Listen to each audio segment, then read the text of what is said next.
that's it. We just want to win for our team. My goodness! And everyone finishes it!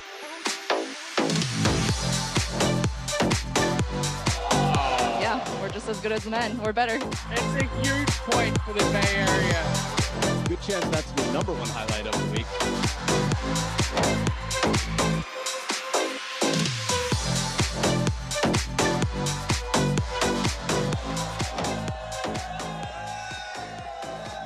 Yo, yo, yo, what's happening? I know what's happening. You're watching MLTT, Major League Table Tennis, coming to you live from Everett, Washington, USA. It is the second session of day number 1 in week number 11, and we are about to get into the action. Are you guys ready to see something amazing?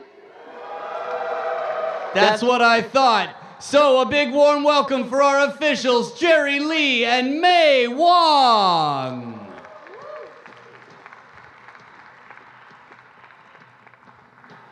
And now the first team coming in has just been moved down to 3rd place after a very fascinating first battle today. They come from Northern California with 157 points. Put your hands together for the Bay Area Blasters!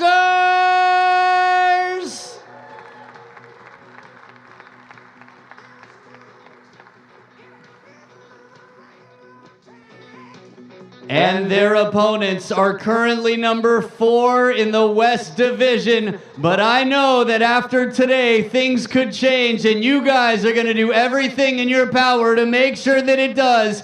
Get on your feet and make some noise for your very own Seattle Spinners!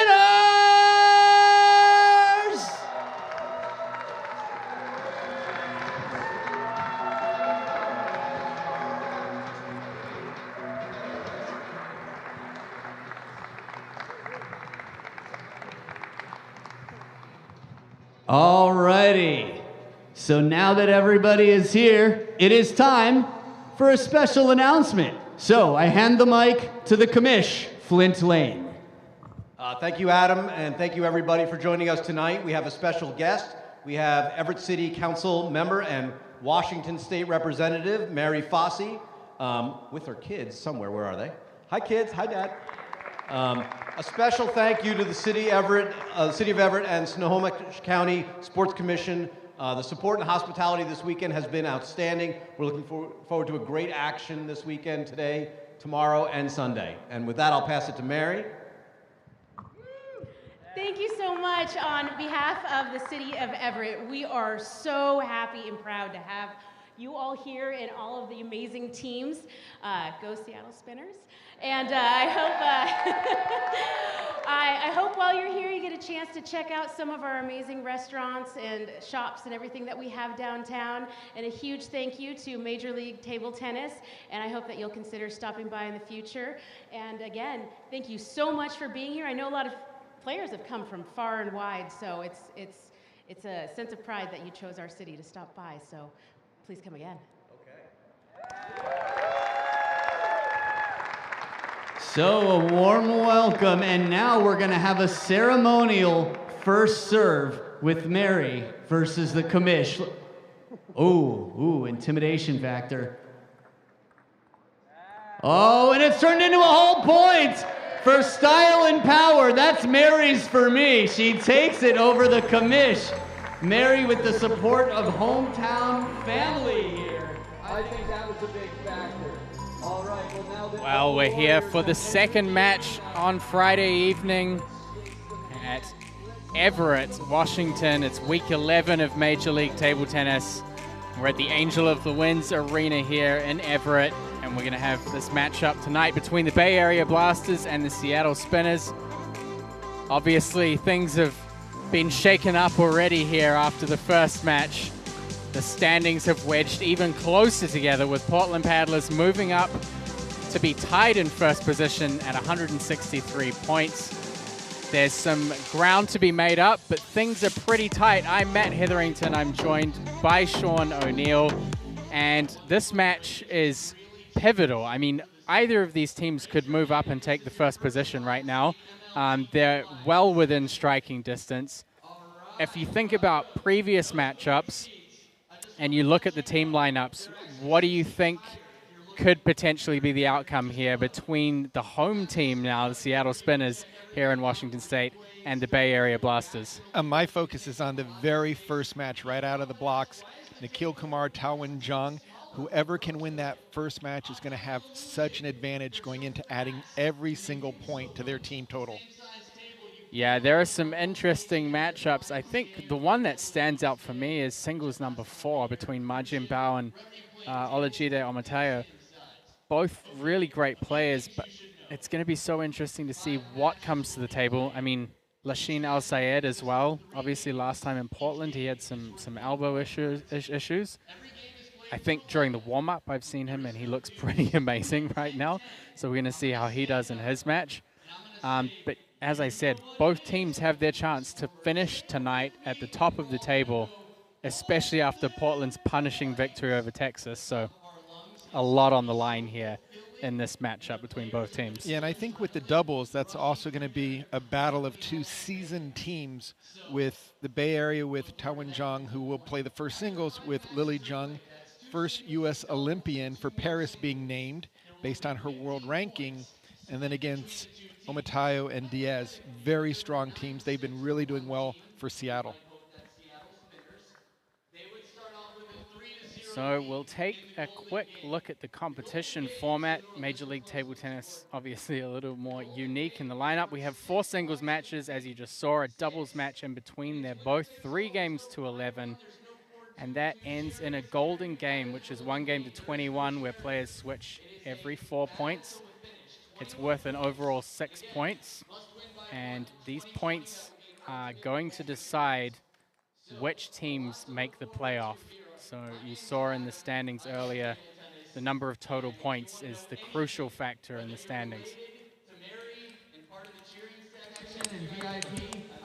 So this first match between Nikhil and Taowen Zhang is certainly going to be a firefight. Nikhil has been a pretty reliable force for the Seattle Spinners.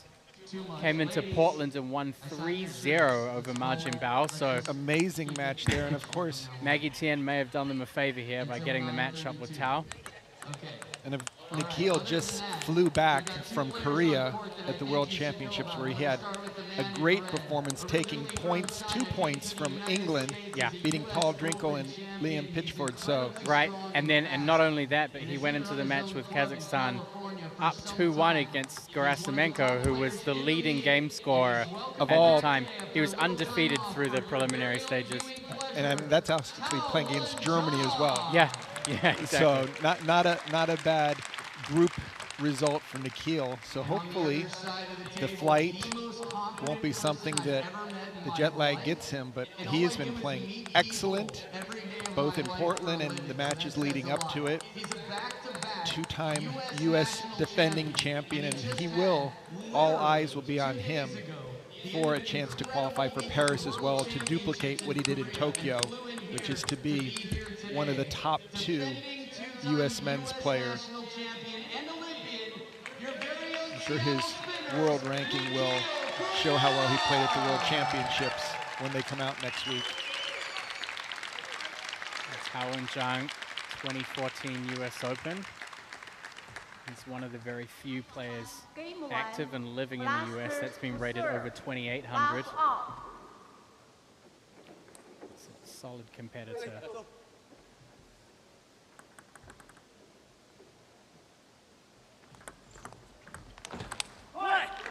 These players have played a ton, and I would think that Nikhil would be the first to say what a positive influence Taowen Zhang has had on his development as a player.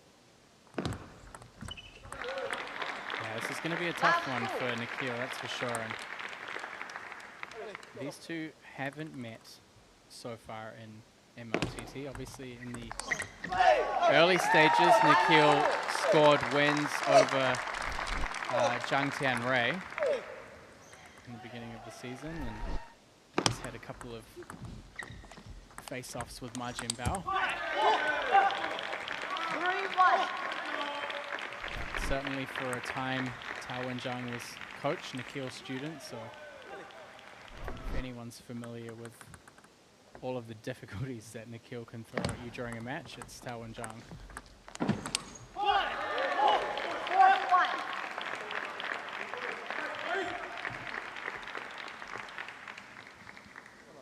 And we didn't see Tao and Zhang playing in Portland. I know he's had some issues with his knee, or knees, either one or both. So he's been doing some physical rehab for, I believe it's his right knee. I've been watching him in the practice sessions today, and he's looking really sharp. He's playing with Lily Zhang and just blasting the ball from the backcourt. But against Nikhil, he's going to need to be up at the table. He's not going to be able to back off and allow Nikhil to take full swings. You see here, Nikhil doing a really nice job finding the open court.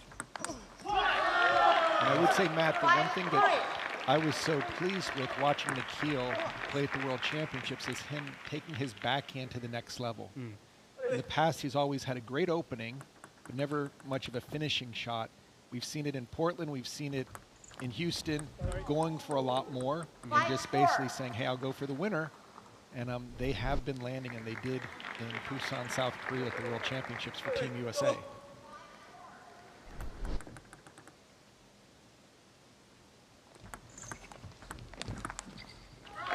One of the tough things for Nikhil that he spoke about with me really briefly was trying to handle the pressure. Obviously, you know, having to fight the jet lag and all of these different variables on top of that. When you have such a great performance at a World Championships, your team's kind of expecting great things from you as well. So he's in that tough position to kind of lead the team again here. And really just to meet expectations. 5-6. Nikhil Kumar 25 and 20 in singles. There's that backhand. Just unleashing it. No hesitation. He looked really under control as well. It wasn't like he went for broke in the earlier match tonight when we saw Nandan Naresh make some of his backhands. I didn't know if he was going to touch the ball. He was going at such a high speed. Nikhil very aggressive on the serve return. He's a very vocal player. Likes to pump himself up.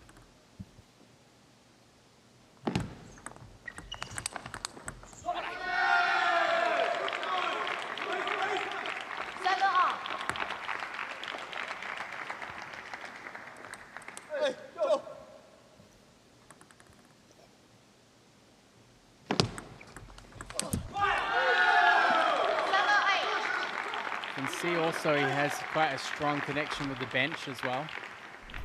He's a very, I feel like a very key member of this team. No, he drives the spinners for sure, whether it's by example with his results on the table or cheering for his teammates when they're out there or jumping in as one of the coaches when players come back from timeouts or breaks after games.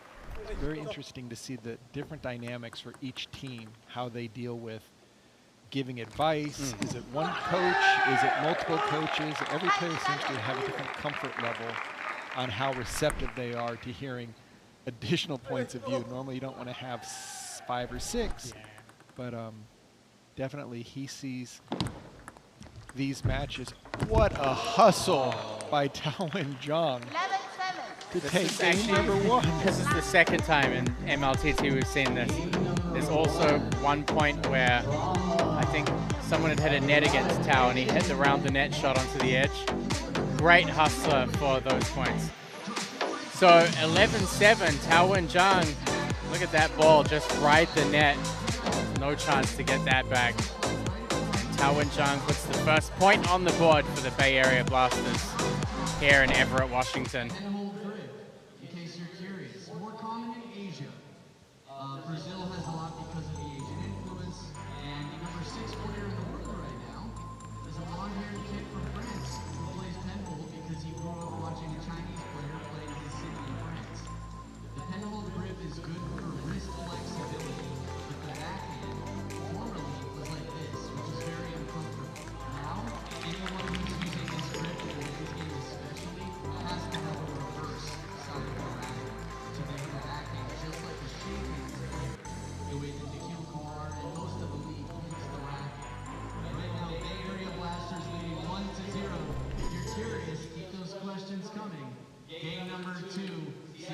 So back to the table.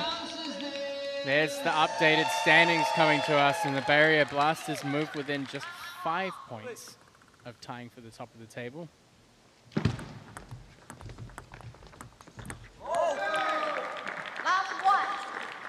Frustration there from the kill. It's tough. It's really tough to take such a long flight. I mean, he knows what level he's capable of bringing to the table, especially after Busan. But the question is he feeling good enough to bring that? The mind can want it, but the body's got to follow. And definitely thought coming into this event that we saw it with Kazahara when he flew in after the Japanese championships. It's usually the first game you play well, but then it kind of just gets to you. So looking closely on Nikhil's left arm, he does have some KY tape? KT. KT? Definitely not KY.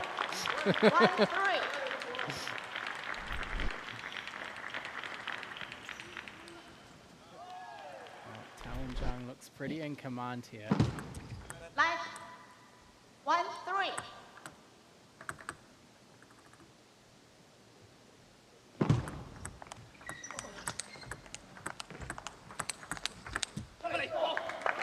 Nikhil fighting back here.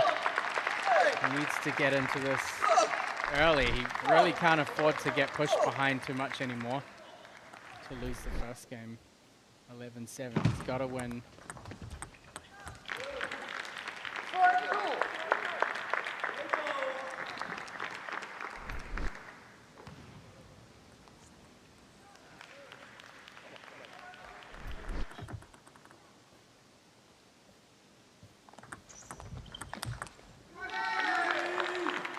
Tao's just looking a lot more aggressive out there. And really haven't seen any unforced errors from him so far either. The amount of focus. Oh, look at that backhand by Nikhil. 3-5.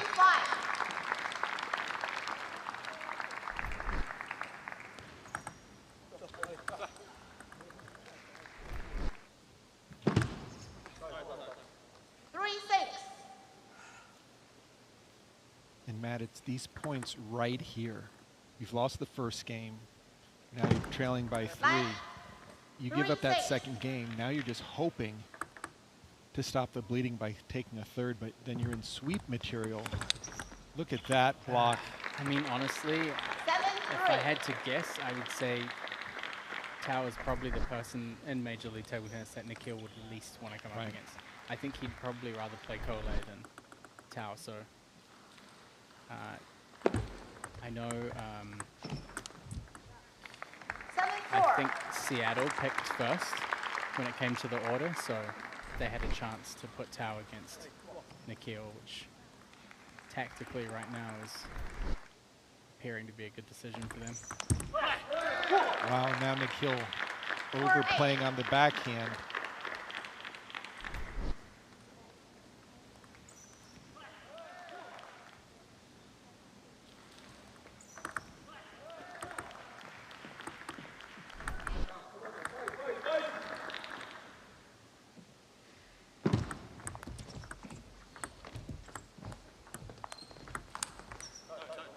Nikhil's going for those forehand attacks, but he's not landing them. I think one of the things we have to consider here as well is how the rest of the team reacts. I feel like Nikhil mostly... Why go over the net when you can go around it? And that time, Tao and Zhang just took that ball. Oh, that was a good looking round the net shot.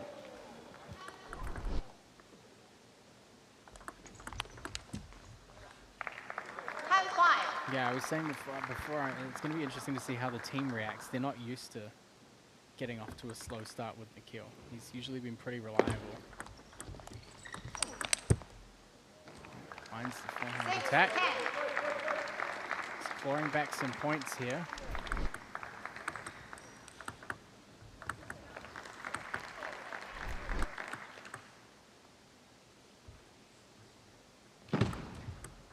Wow. 6-6. 6-11. Misses his own serve, 6-11. It's really similar to what we saw from Kazuhara. The jet lag just really seems to affect the focus when it comes to serve.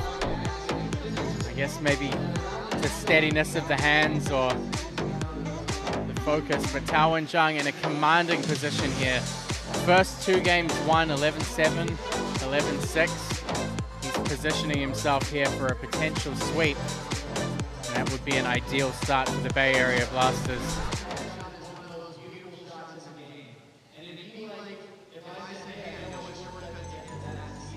Tao Wen-Zhang back at the bench, getting some guidance from Lachine El Sayed, very experienced player with a very long career. I think at the end of the day, there's such a combination of factors here. I mean, obviously Nikhil being tired and a little bit jet lagged as well. But I think the main thing is just how familiarity. Nikhil's a player that's so disruptive and he has so many tricks up his sleeves and unorthodox shots. And Tao's just going to have his number on most of them. You can see Bay Area Blasters pick up another point. They're within 4 of tying for the lead. World Championships bronze medalists. It's got to be just that much more difficult for Nikhil, who plays with such emotion, such encouragement, knowing that he really can't go overboard with one of his coaches. And you just have to give that extra level. And we've seen him a lot more quiet. But I think that has more to do with Tao's play. You can't cheer when you're losing points.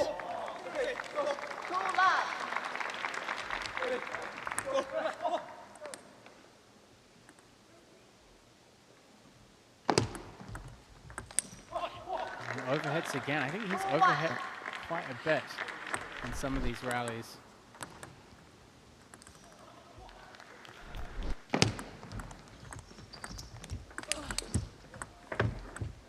Oh, what a save, and the angle that he cut off that ball as well. I mean, that ball just took a set of brakes. I mean, it went nowhere. To be able to step in, chop down on the ball. Amazing. And that's a very smart, soft opening after he's brought so much spin on the ball. Yeah, I think just brought it up without anything. Honestly, I think if Nikhil can get a game here, he'd probably be satisfied with how things have gone. And he's off to a big lead here, 5-1. They're switching sides in this final game between the two of them.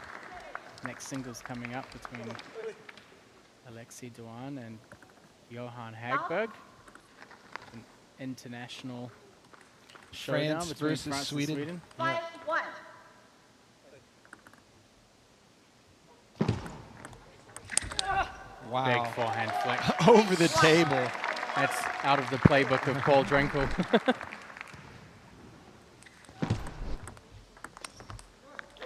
And again, just slightly over plank.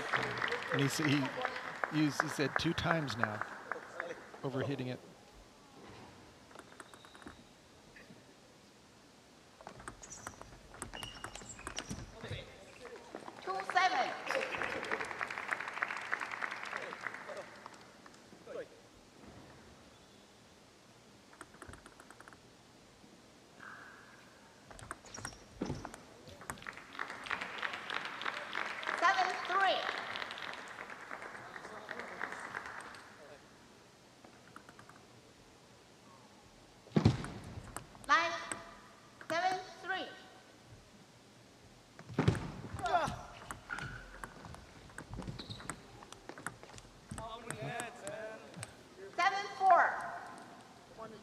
Frustration there from Nikhil. I'm surprised he didn't go for the attack on that ball that he dropped. 7-4.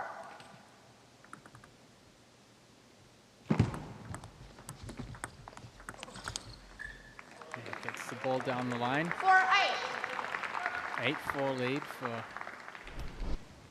Nikhil Kumar.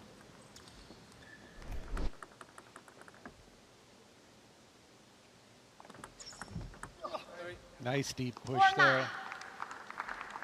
This is what Nikhil wanted to do in game 1, but just really couldn't find any rhythm. So he's taking the service right off the bounce.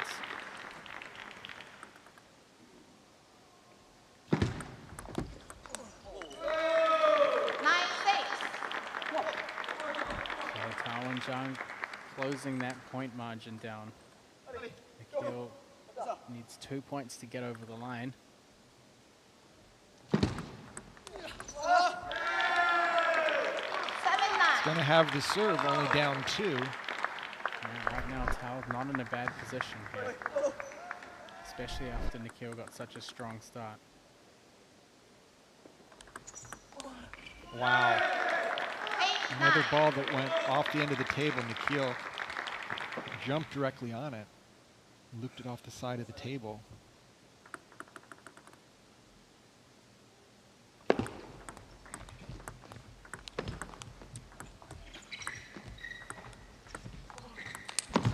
Oh, tough point.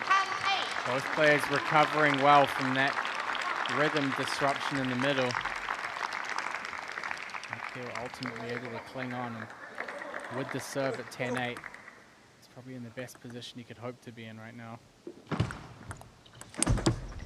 And big forehand flick to finish it. Nikhil Kumar somehow manages to salvage a game here. He takes the third, but Tao Zhang ultimately 2-1 the winner.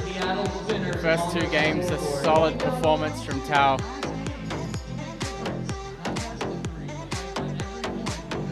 Bay Area Blasters on the board, 2 points to 1. Tao Zhang not looking too bad out there with that knee injury. Looked pretty aggressive for most of the match.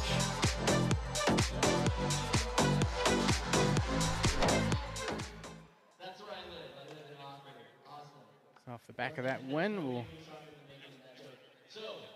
have a short chat here with our winner.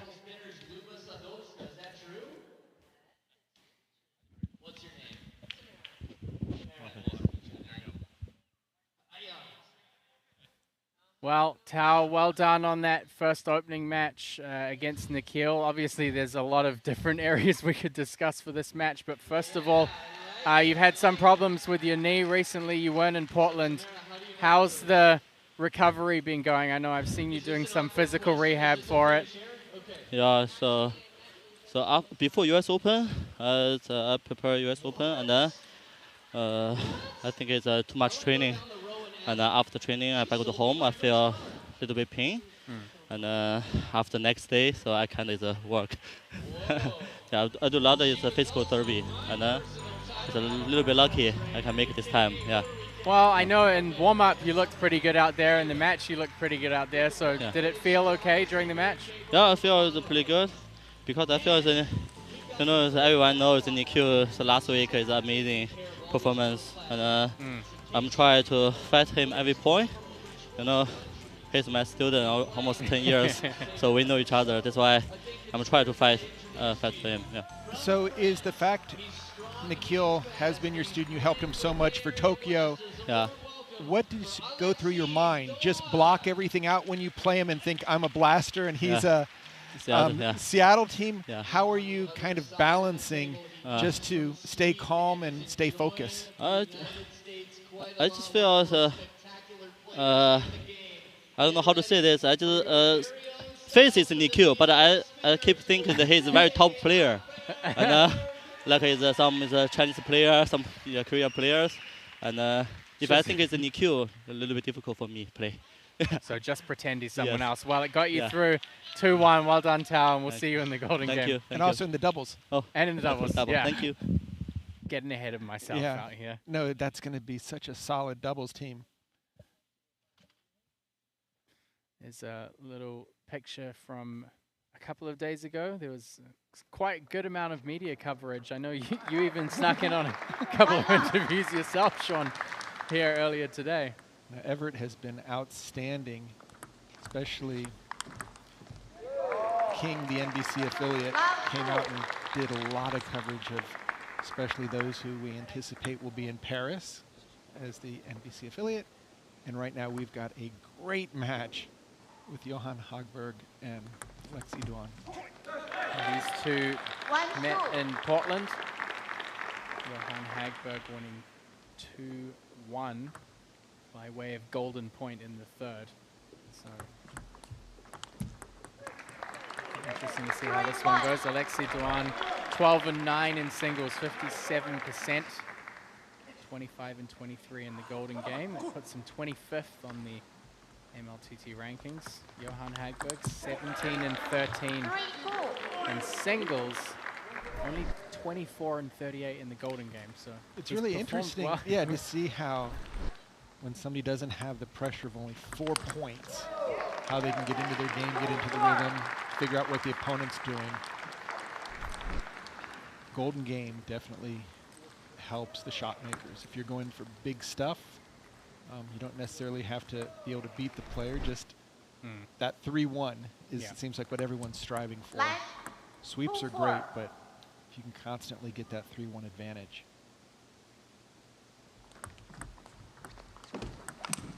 And we're going to see a lot of that. Johan looped himself out of his leg brace there.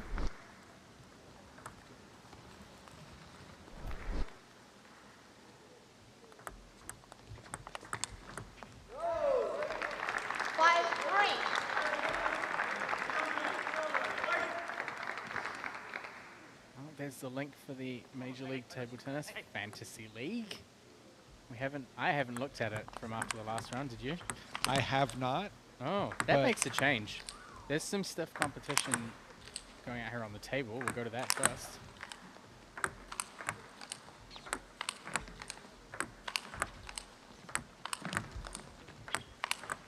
Oh my goodness.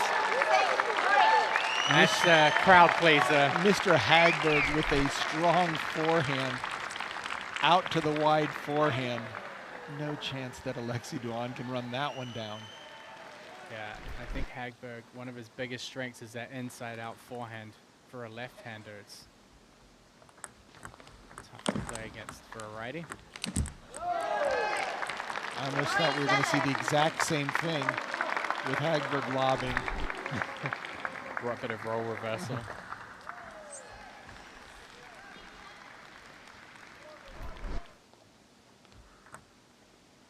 Johan played extremely well in the North Carolina edition in the mixed matches. Down there, I want to say he won all of his matches and a couple sweeps in there. In the cross division, yeah, he was really strong. I think that was kind of his standout weekend so far. Oh, the block from Duan. 8-4.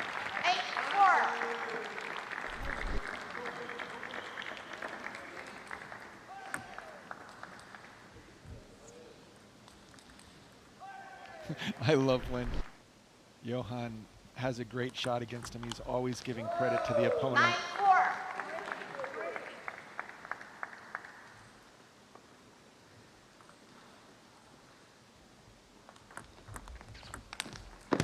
Goes for that big forehand again. Very big on a lot of serve variations. Some high toss tomahawks.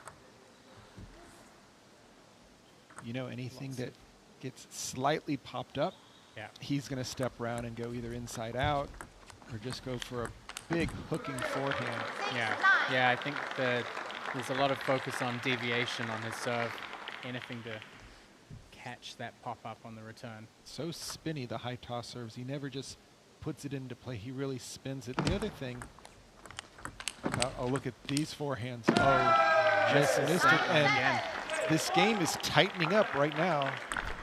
Hagberg with the serve, but those of you who followed the action in Portland, Hagberg called a ball bouncing off of his face on himself against Jonathan McDonald, and it was a key point, and it was just, once again, Swede on Swede, great sportsmanship, no hesitation. Umpire did not see it, but he said the ball either touched his face or touched his nose, and was the difference as McDonald won the match.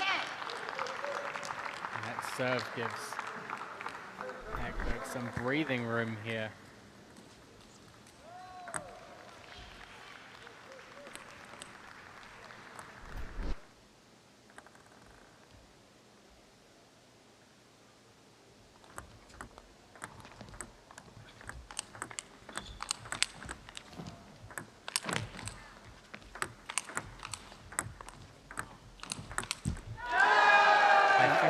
in the middle of that, Hagberg kind of almost pulled back on the first shot. Just both players, backcourt, front court. Johan feeling very comfortable to counterattack.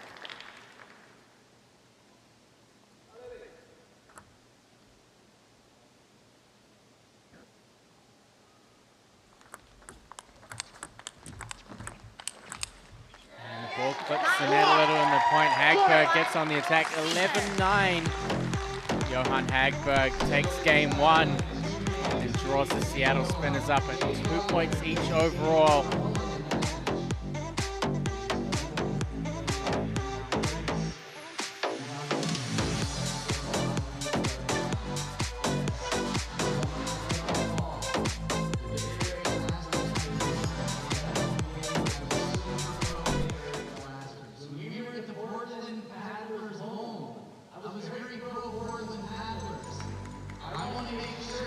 Johan Hagberg back to the bench. A pretty solid performance from him to start.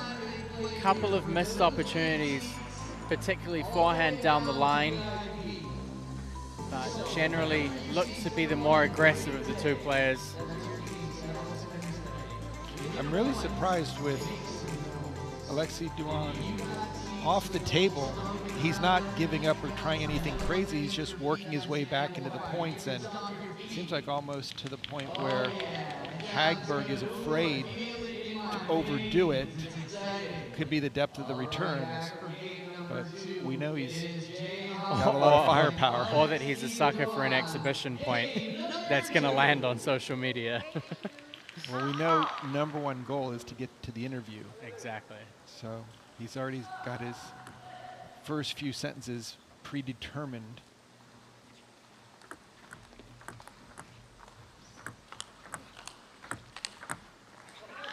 He misses that ball. Duan definitely more comfortable when he's back from the table. If both players back off, then I think Duan might have the upper hand. Oh, that wide angle to the forehand. That's tough against the left-hander. That's generally going to be the open court every time. I guess you would have felt that during your playing career. Yeah, stand and watch. Yeah. The nice thing is, as a lefty, you have the same angle out to a righty's wide forehand, so it's never fun. Never feels that way, though. Yeah, I mean, Duan, if he can play those wide forehand angles, anything just to give, I guess it takes a little bit of time away where you have to guess if you have the opportunity to step around. And once you start doubting whether the ball's coming to your backhand, it just buys you a little bit of extra time. Definitely scary to go out to Hagberg's forehand initially, because you know he can hook it or take it. Whoa, that was a double whammer. Nice deep push, which it could have caught the edge of his racket, but then he followed up with an even faster loop off the bounce. It was, again, you can see the underspin on that ball. Duan loops it. Hagberg just sends it into the body. Those balls are so spinny.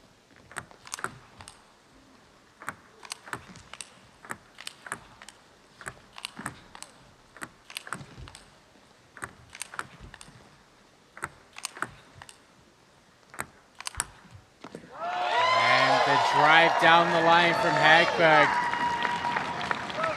gets the job done. There's some Seattle Spinners fans are in the house. Just so patient and then waiting, watching Duan if he has any inkling to step around to take it out to the wide forehand.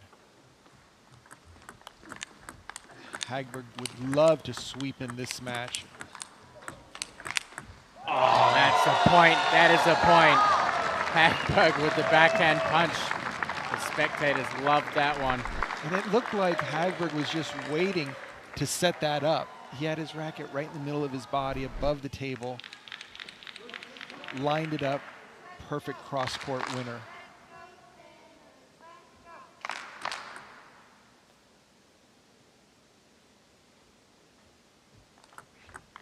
Oh, risky play there against that half long. So Johan Hagberg closing the gap a little bit. Johan had a good start here in the second game. And Hagberg. It's got to be careful because Johan is so safe. Makes you work for every point, and if that ball goes below net height, I don't think that Hagberg can will its way over no matter what angle he creates. Keeping his serve low, we know that. Opportunity there for a third ball attack, misses.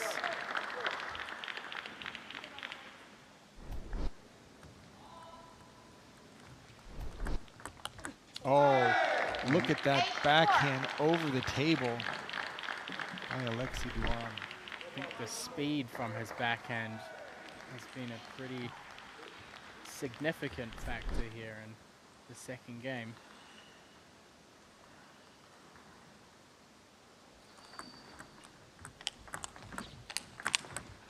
And again with the backhand punch. Just looking at Alexi Duan's face, he's like, okay, what else can I do? I mean, the guy's just hitting winners. And now Jay's smiling himself, which is a good sign. He's been a little reserved so far this match. Oh, there it is again. Another flying Swedish. It's like Muhammad Ali out there, just backhand punches. I mean, his legs are above the table half the time.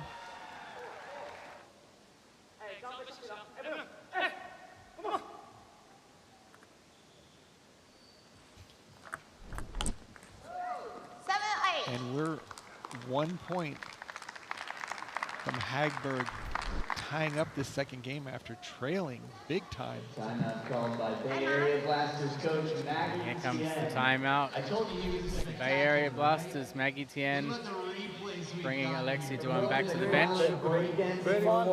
Jumping out of the water like a dolphin. Okay, yeah, when you look, you need to make the placement. Not only here, he was ready, right? That's okay. It's a fish, you know. That's okay. He just play like this style. Don't be surprised. It's okay, one by one.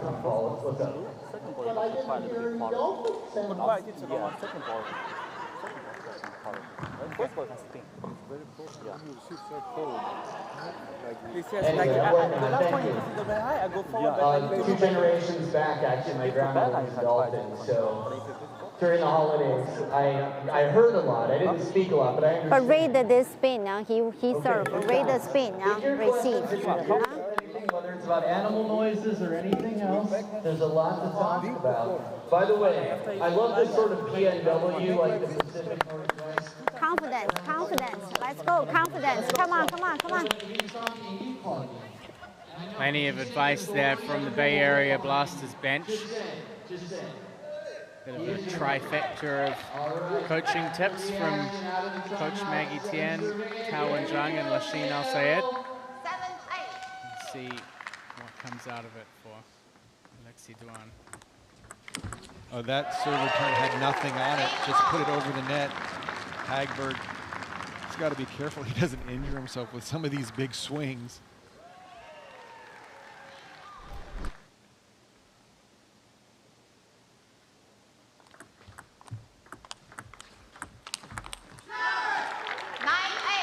Looked like once again he was setting up a big blocking winner. Don't think he can give up that first attack so easily. That serve comes off the end of the table.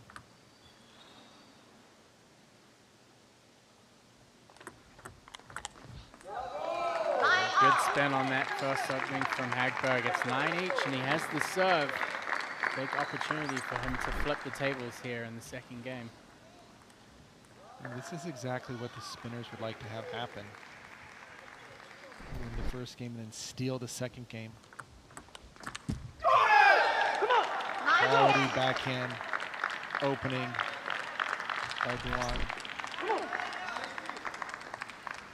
I think his backhand has really paid off some important points for him. Oh, and a big fight by both players. Duan trying to get under the ball. But now, 1 point for the second game. It's only happened once between these players before, and Hagberg won, but Alexei Duan has the serve here.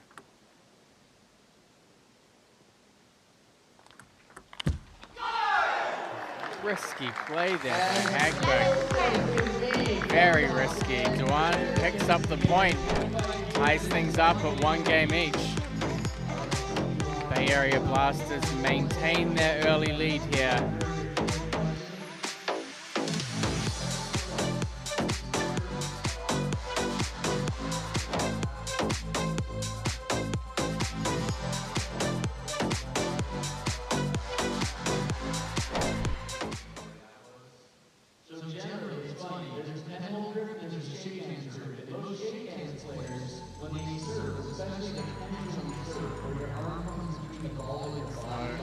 Very tight match between these two players so far. Hagberg winning game 1, 11-9. Alexei Duan getting off to a great start in the second, and just by way of golden point managing to hold off a spirited comeback from Johan Hagberg. I think backhand was the story in the second game. Some quick, well-placed backhands from Duan, some incredible punch shots from Hagberg. Right now, Bay Area Blasters 3 points off the top of the table. I mean, we could have 2 teams tied for second, or even 3. We could have 3. Duan backs off the table pretty quickly there. He doesn't want to give too much time to Hagberg. Oh, a little bit of kick on that topspin serve. I think that Duan loves to play that backhand over on the forehand side because it just forces Hagberg to stay still in the backhand. He's not really sure where he's going with that ball, and he loves to step around. There's a net break. Yep, lucky net break.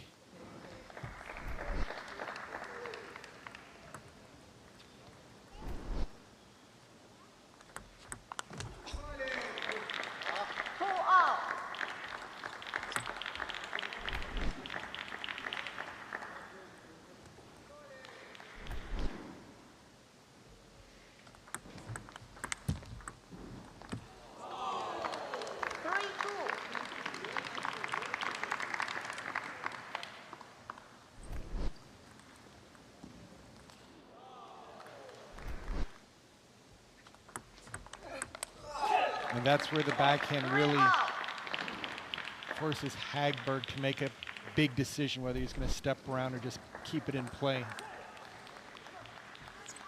It's really a battle of position risk. Hagberg trying to step around. Alexei always trying to come across quite far on the forehand with some of the backhand flicks. 3-4.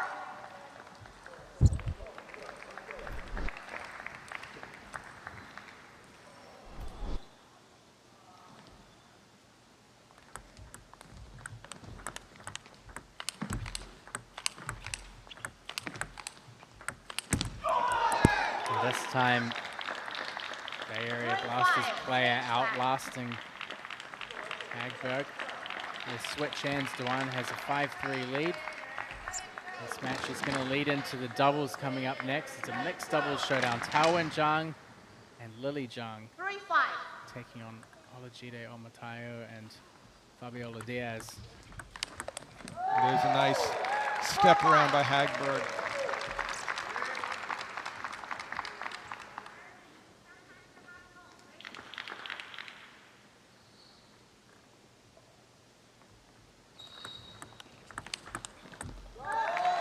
Much cleaner step around. I think honestly for Hagberg, it's about kind of tempering things down a little bit. Yeah, just quieting things and just taking one shot at a time and not going for too much, because we've seen him overplay on some of these serves where it's like... I think it's the half-long ones. He really, really goes for broke on the half-long serves.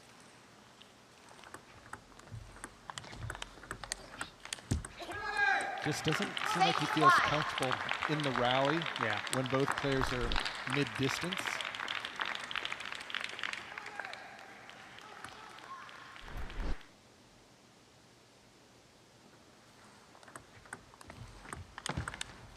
That time just a safe serve return, but very attackable. Lexi Duan does a nice job of placement, quality. Hagberg just wants to take a big swing. He's got to realize he's got to get 11 to get over for the interview. I mean, that's end game. Yeah, that's going to make him the most upset after this team match. A little bit tense on that. Those are tough shots to play. The forehand against that ball that kind of drops over the side of the table. You can see Hagberg stepping around already.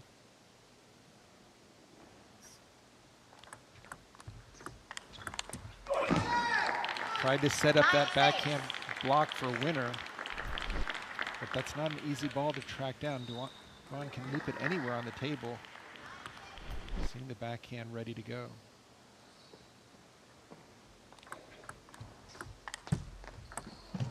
Oh, rejected by the net on that one.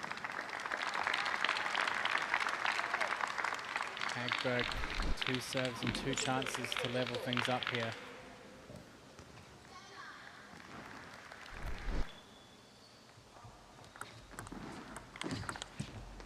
And he got away with a good attack there. Lexi Duan had a chance to block that down the line a little early on the shot.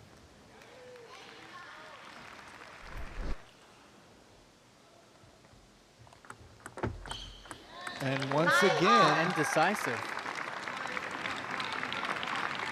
It looked like he came across to the middle to backhand flick, and then he changed his mind at the last second. You could even see him winding up his racket to flip, and then I guess he was trying to make 2 decisions or pump. That's the pump fake equivalent in table tennis. And Hagberg's just not going to win many points where he's just blocking. He needs to get his loop going. But Alexi's given him nothing to work with, and now a match point for the Blasters.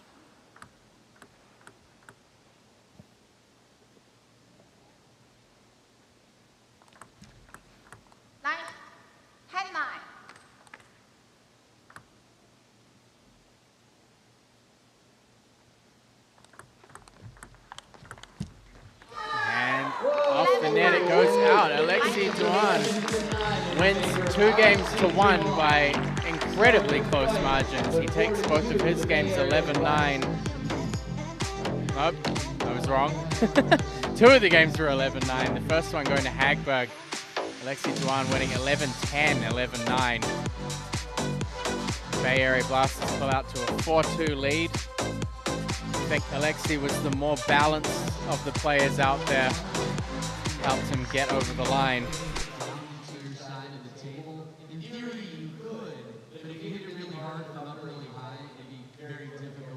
So before we go into the doubles, we'll have a little post-match interview here with Alexei.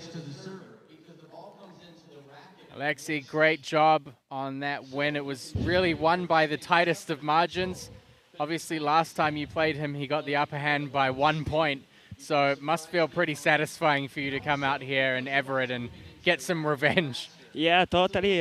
Since last time, I made so many times nightmare about this match. I was leading 10-7.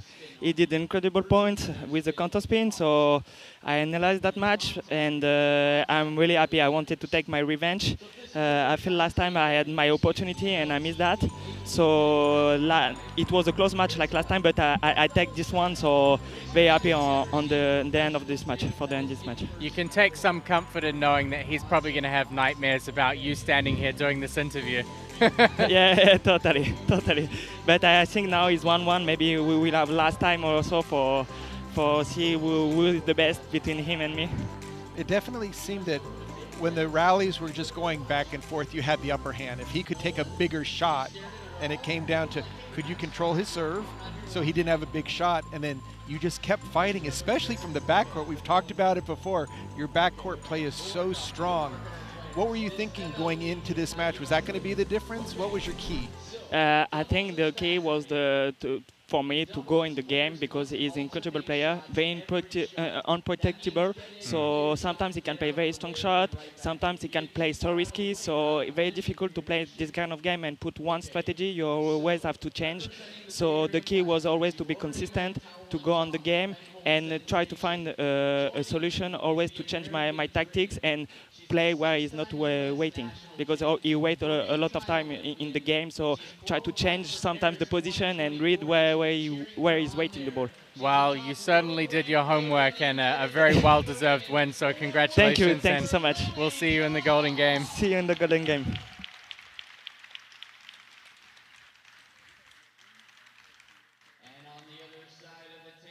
So Taowen Zhang pairing up with Lily Zhang for the Bay Area Blasters, taking on a mainstay doubles pairing for the Seattle Spinners, Fabiola Diaz and Olajide Omotayo. And of course, Lily Zhang has qualified for her 4th Olympic Games. She played her first in London in 2012 at a very young age. And yeah, on world ranking, it's just been confirmed pretty recently that she has qualified, and that's really on the back of her win of the WTT feeder event in Manchester.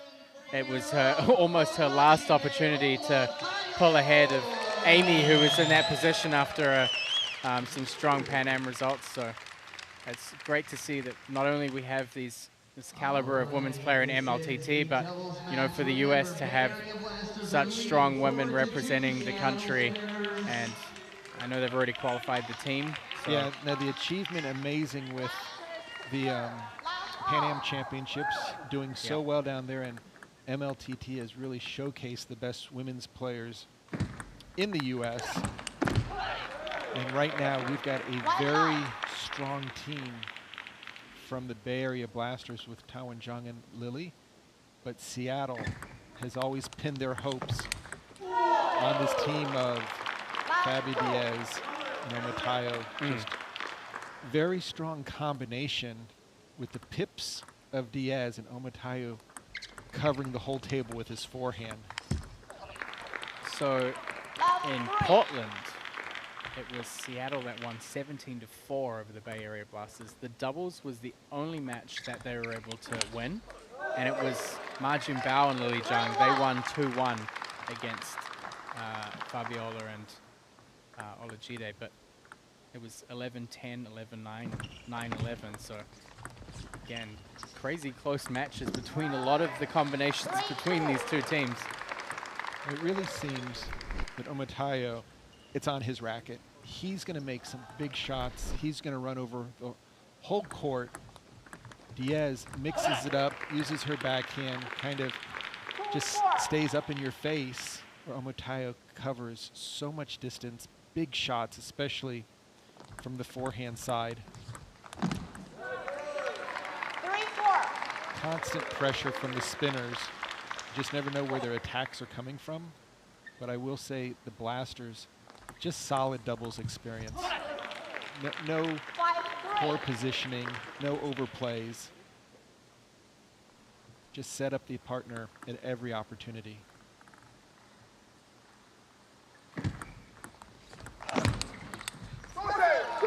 Trying with the opportunity over the table, but heavy topspin from Omotayo.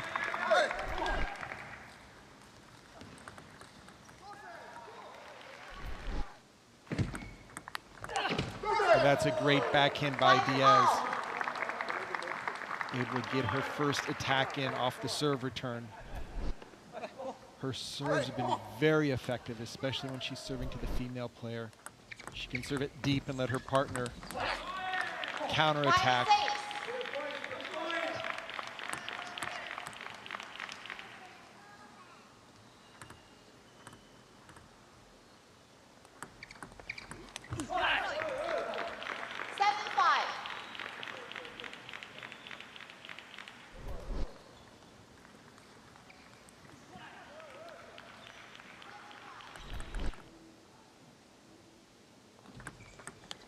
Oh, strong backhand over the table by Omotayo.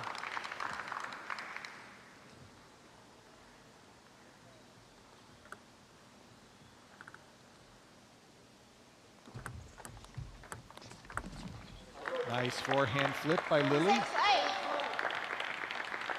a lot of experience out there on the table, of course. Lily going into her 4th Olympics, but Olajide Omotayo also having represented Nigeria at the Olympic Games. He's African Games champion not too long ago.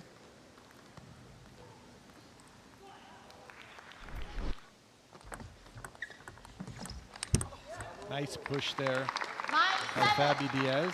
Heavy lift attempt there from Tao, the backhand.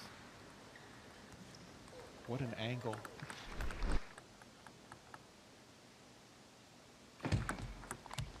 And there's the forehand of Omotayo.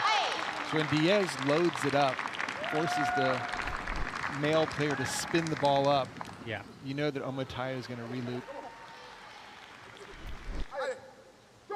And it's going to the female player when we do have a mixed doubles matchup.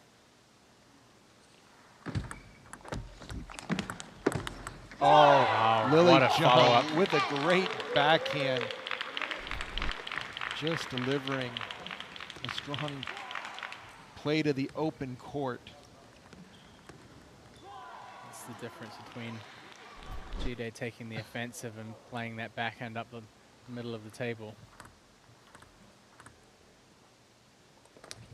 And that's not the serve you want to do on game point.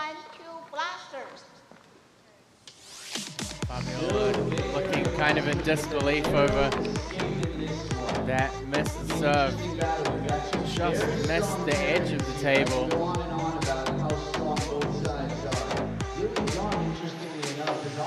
Fabi just watching the ball along the ground. Fabiola Diaz is very good in the service game. From Golden Games, I can't even count. There's so many over here. How many Golden Games have won on Fabiola Diaz's serve? I'll give you a question you might have that I can answer for you. The umpire is positioned to stand to watch the serve because it's in double. The serve must be from the right side of the table on the diagonal. But only in double is the only time that one line on the center of the table can do anything.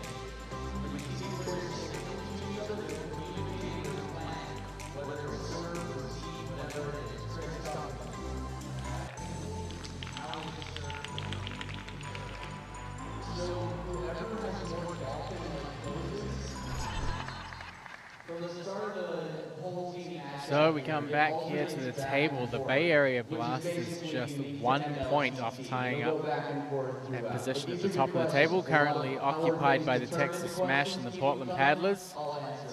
I have a feeling they might shoot past that. Something's telling me.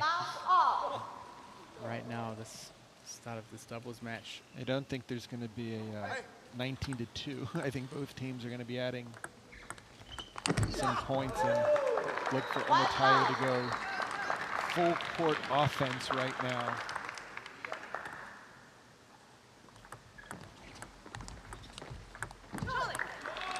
Talon Jung's going to adjust his shot making a little bit. Maybe play with a little bit more spin, I think, against Fabiola with the hips backhand.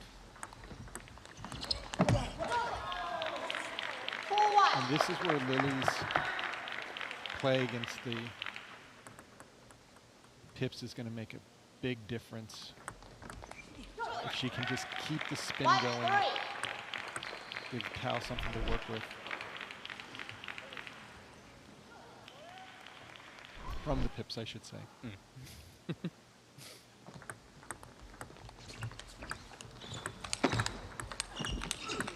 Oh, that's unreal. How Omotayo can counterattack off the table. The wrist action on that was unreal.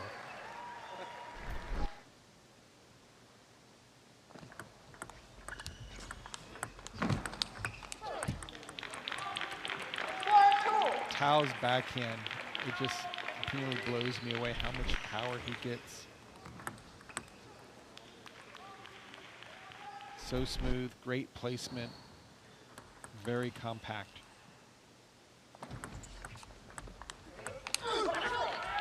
And that's a smart play by Lily.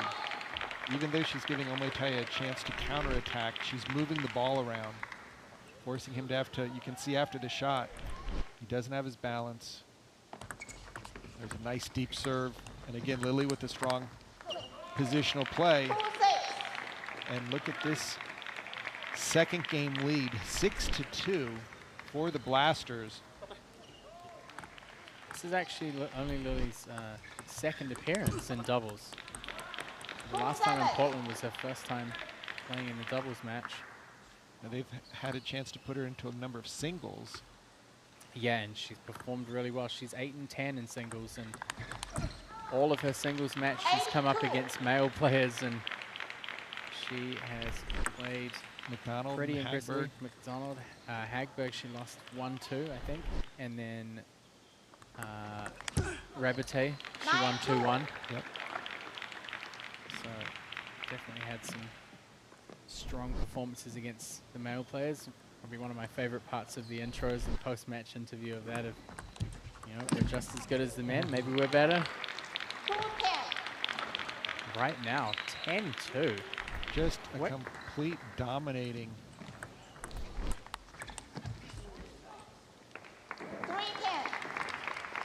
And it looks like with Fabi Diaz, that missed serve is still on her mind.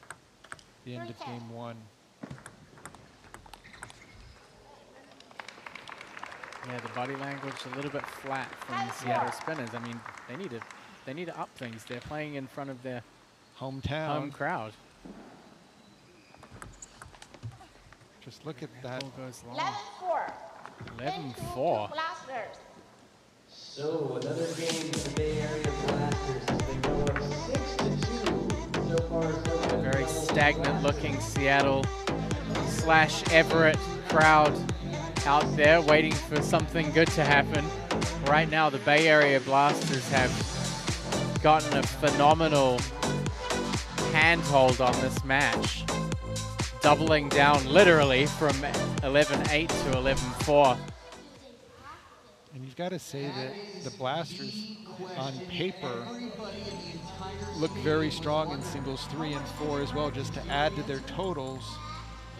Yeah, I mean, Al Sayed against Paul Chi. I mean, Al Sayed's looking amazing out there in the warm-ups, and I think the last one could go either way, but just if you look back at singles records for Ma Jinbao when it comes to MLTT, he hasn't really stepped up yet.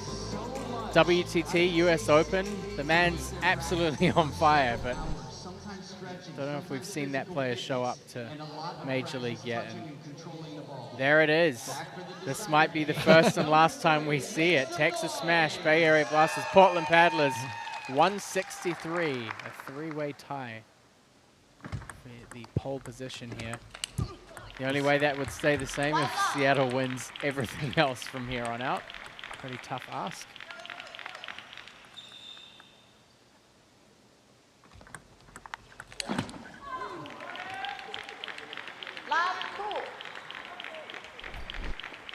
So, Olajide trying to give some words of encouragement to... That was a great flip off the serve, but Hao Jung. You just see the teamwork of the Blasters. Score doesn't do anything. They just keep focused and keep going forward. The Spinners are kind of just off in their own world, trying to figure out how to get things going. That gets them on the board.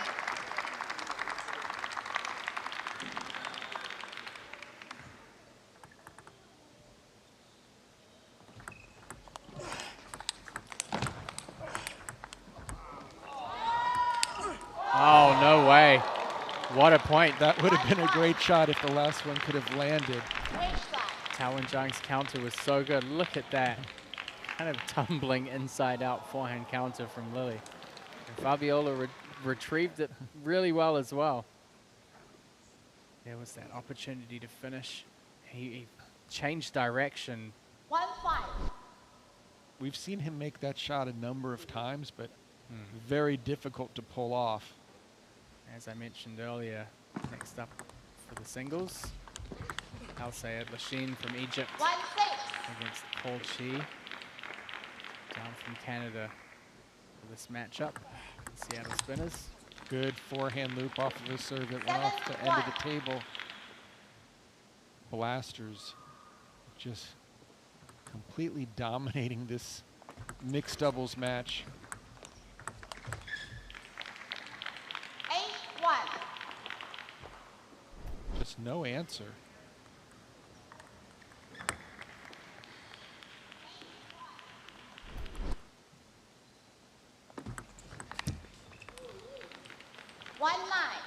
Right now, it looks like the Blasters could double down again, potentially.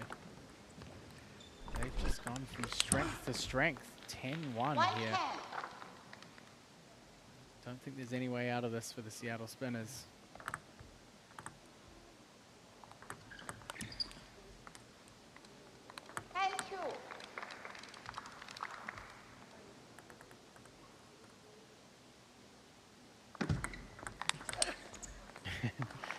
Hey, it's a forehand flick winner against the serve.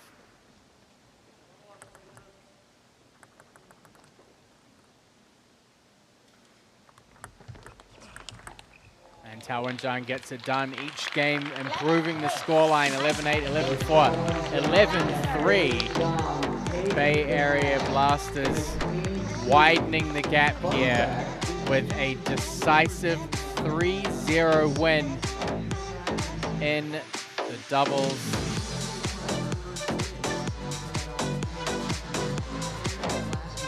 That's going to give them a 7-2 lead overall. So far they've come out on top in all 3 matches. A happy Maggie Tien there on the bench. And of course, we have to have our post-match interview with Lily. I'm going to delve a little bit outside of the MLTT sphere here. Lily, well done on a very decisive doubles performance. I'd be amiss to not start by saying congratulations on qualifying for your 4th Olympic Games. Thank you. I know it's crazy. I mean, it's not actually official yet, so I'll celebrate on March 1st when the news comes out. I think USATT confirmed it already. They actually it did? was in the news, so yeah. So Okay. just in case you didn't know, well done. Thank you. I guess this is a great way of finding out. I want to go kind of away from MLTT a little bit here, just to, because you know this is such an important thing for you to discuss as well. Obviously, the road to getting to that qualification was really tough. It ended with you winning the WTT event in Manchester. Yeah. How did you feel after winning that event? I mean, first of all, you've been in 4 WTT feeder finals before. It was the first one that you'd won. I mean, it must have meant so much for you for a number of different reasons. Yeah, I mean, it really meant, like, the world, especially, like you said, me being in 4 finals and losing every time in the finals, and it also being pretty much my Olympic qualification. So it was literally just a dream come true. I remember the night before the semifinals, I got like 3 hours of sleep because I was so nervous. I kept dreaming like either I would lose horribly or I would win. Right, because you had to make the final at least, right? Exactly, yeah. You know, it also seemed, I was watching the finals, the amount of fight and the sense of relief just throughout the match. I was like thinking that emotional roller coaster where she would get a lead, then you would come back. How great of a feeling was it going to bed the next night, knowing that you had actually accomplished Best the goal? sleep in history. I slept like a baby that night with my sleep deprivation from the night before and like a great win to cap it off. It was just, an incredible feeling, and I'm so, so happy. And you guys obviously played really well out there. You haven't played in too many doubles matches in WTT. I think Portland was your first one with Ma Jinbao. You must feel just a lot lighter knowing that all of this pressure is gone. Did it feel better for you to be playing out there? Did you feel more confident, more relaxed? Yeah, I mean, I told you, Matt, before the match, it feels like, 10,000 pounds off my shoulders.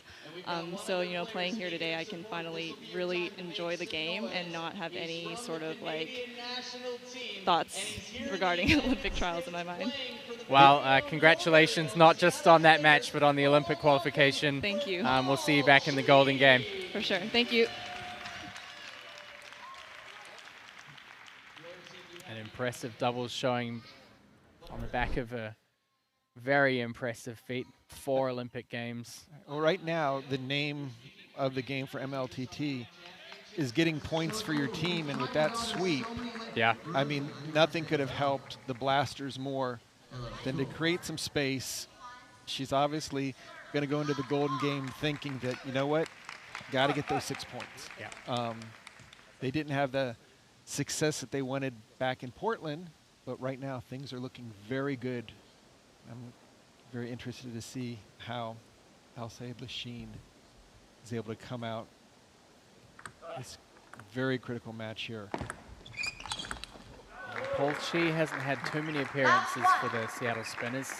Of course, he played in the cross division and had some nosebleed problems, which affected him quite a lot. So he's had a pretty tough run so far in MLTT. We'll see what he can do out here. Of course, everything MLTT related you can find on MLTT.com. Literally covers everything and anything you could want to find about. And especially like right now the draft. I mean, that's still open, and it is. There's some, yeah, I'm sure, amazing players that now that season 1 is upon us, would love to get over here in the U.S. for season 2.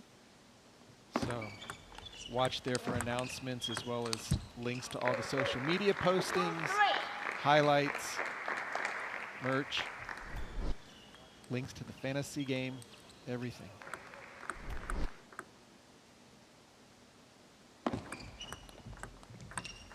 This is a tough matchup for a player like Paul.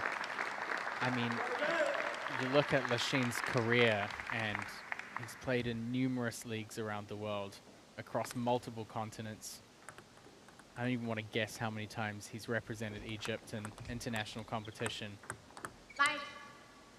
He is also the only player in MLTT to come out positive in a singles match with Cole. Won 2-1 against him.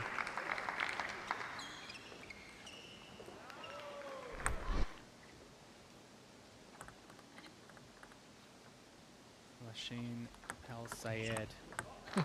Yeah, if you're looking at his Wikipedia page, there's a couple of medals there. 9 African Championships gold medals. I mean, that's just all in teams and doubles, and double the number of medals total. 4-time silver medalist in the African Championships, 3-time gold medalist in the African Games.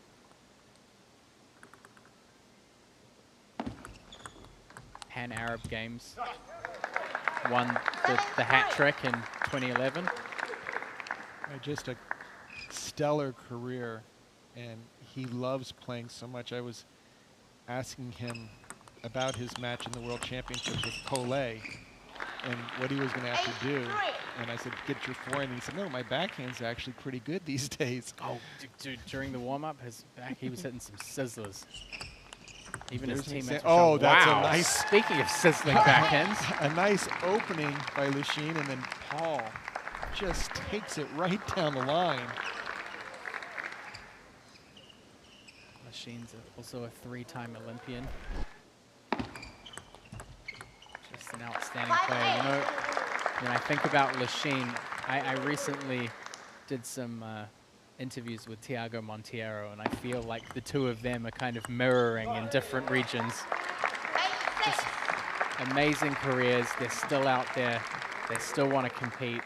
And they're still solid players. Yeah, it's not like really their solid. games have dropped off even in the twilight of their career. Yeah.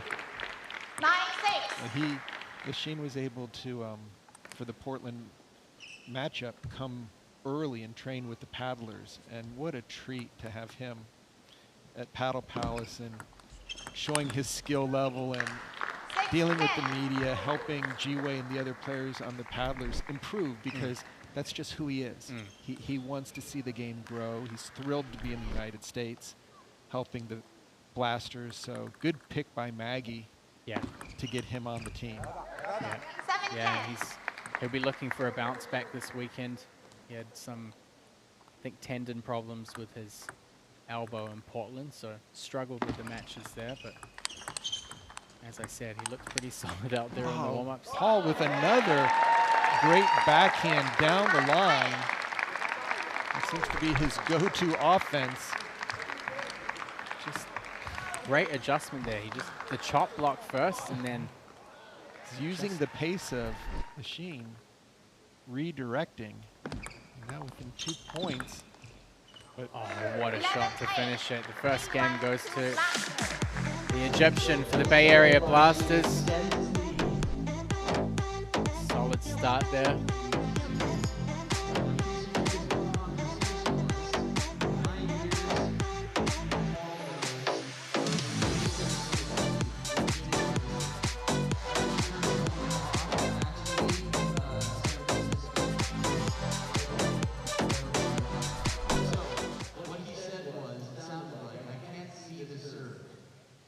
To the bench, a cohort of Bay Area Blasters support there for Al Sayed.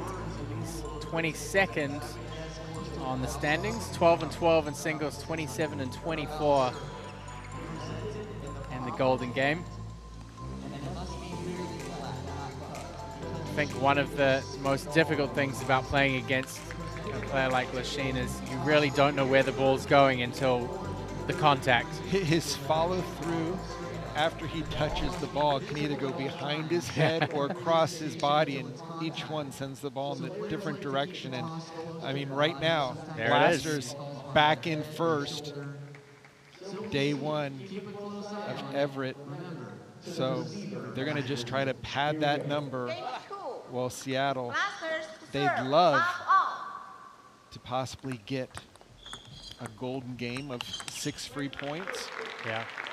Or the last match of singles, which should be a great one. I think we've just seen so many different surges from teams. I mean, the Paddlers started out the season really well against against the odds. And we've just seen different surges. I mean, the Bay Area Blasters played really well in Pleasanton. But that weekend, I think Seattle took all 3. Right. There's been so many and then Texas last and where Portland a team is were like just totally swept. dominant. Yep. So I think every team has kind of had its day, or its weekend, I should say. Oh, look at those drives. Just amazing. Yeah, and you could see Paul really waiting till the last minute to know where the ball was going to go. Lachine always doing the unexpected. I think Paul needs to take a bit more risk on the backhand. He needs to bring some offense to the table, because although he's made some great blocks, he's not going to make that many more. And even working some forehand play as well.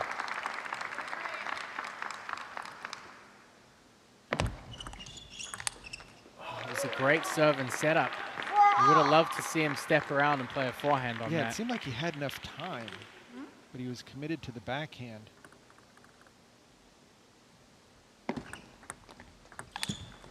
This time Lachine overhits. That's the second one. Keeping account.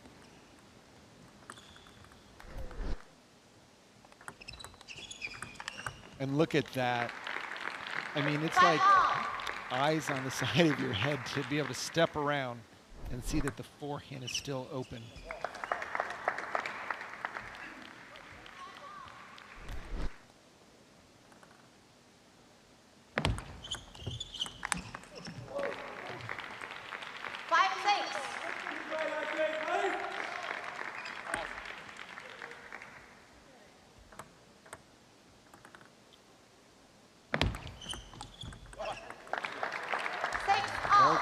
Great serve there.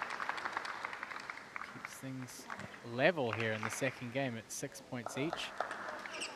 It just seems that Lachine has so many weapons, so much experience. Yeah, dimensions. Look it's at right really there, just a slight change in spin, direct point. The score is never going to phase him. Look at that. How fast is he? I mean, at his current age, to step around that backhand and get so low. and then to be ready in case it returns. I mean, that's the other thing, the players at this level, it's not just one big shot, but it's the success of multiple attacks that they're able to do. Yeah, Paul Chi works in the forehand. We need to see more of this from him. He's got to use that backhand control to be a little bit more assertive with his placement, and he's got to set that forehand up. He gets the first forehand in, second one a little off balance. And Lachine, when he's re-spinning the ball, you're just really never sure how much side spin is still on the ball or which direction it's going, so not easy to counterattack.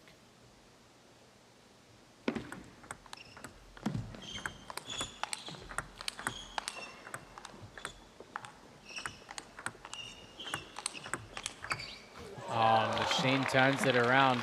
He knew where that ball was coming. Just a great job of, again, stepping around, waiting, hitting the winner. 9, 10, 7.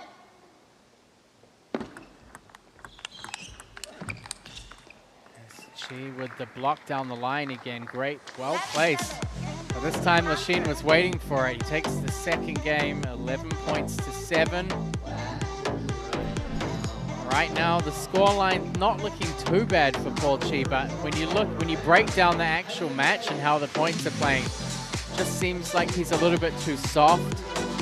I think Lachine's giving him a lot of trouble with the spin. I mean, as you said, the counter loops that he's coming back in with have quite a kick on them. And so far, Paul hasn't really been able to keep his body weight forward enough to do much damage in the rallies. Yeah, it just appears like Paul's out there playing, but Lachine is dictating, moving the ball around, choosing his shots. That even on these last balls, it seems like Paul's in position to do something, but he's just getting flat-footed so many times. Yeah, and I think the way that Paul plays is quite linear. It's a little bit linear, and it's technical, but it stays within one kind of dimension. Whereas when you put a player like Lachine up against him, who has so much variation, there are so many different angles that he can come at that from, with different variations, different spins, different directions, fades, hooks. It makes things very challenging for Paul Chi. And again, just put on the back foot. Started kind of toe-to-toe in the backhand counter situation, but don't feel enough intent from Paul. Yeah, I mean, that's a better play that he did right there. At least he stepped around and played a ball down the line versus just literally aiming at Lachine's racket. Yeah, then thinking that he's going to get the ball through him. Lachine just has too much touch, and he has so many angles to go with. He moves absolutely amazing for his age, but he's been doing it for 20, 30 years at this level. 9, 2, 1. I mean, that ball just barely missed, but he had the full table down the line at his disposal.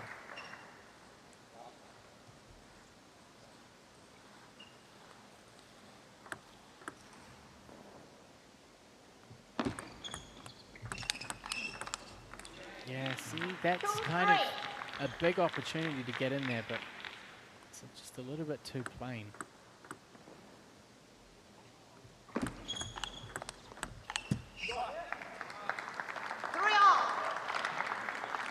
I think it would only take a little bit more aggressiveness from Paul to really make a big difference. If he could force shots instead of just playing balls on which side of the table they are. I mean, that's what you see Lachine doing. It's like after he makes one good loop, he's always moving, always ready to keep the attack going. Paul is just intensity. Yeah, he's just keeping it kind of in play, but not really many penetrating shots or taking the forehand away from Lachine once he makes the first attack.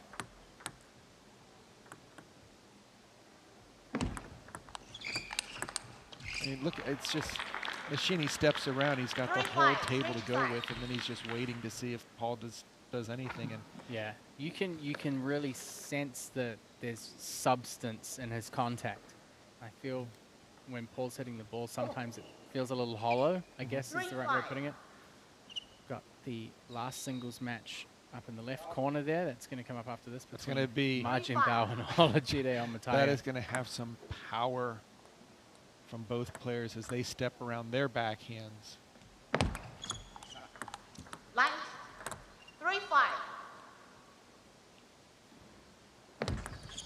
Line 3-5.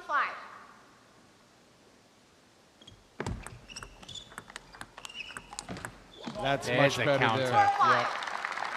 Well timed. Jammed into the backhand side.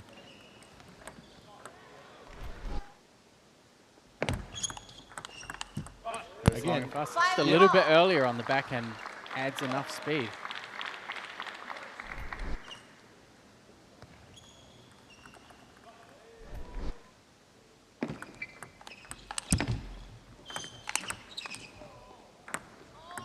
Oh, Paul Chi with the drop. Nice drop shot. This time Lachine didn't have faith in his fast footwork. And he put a little He bit of put the backspin brakes on it, on. so the ball wasn't going to come out off the end of the table. 5-6. But the heavy lifting has been by El-Sayed Lachine. He's taking his time. Oh, hello. Look at that backhand by Paul Chi down the line.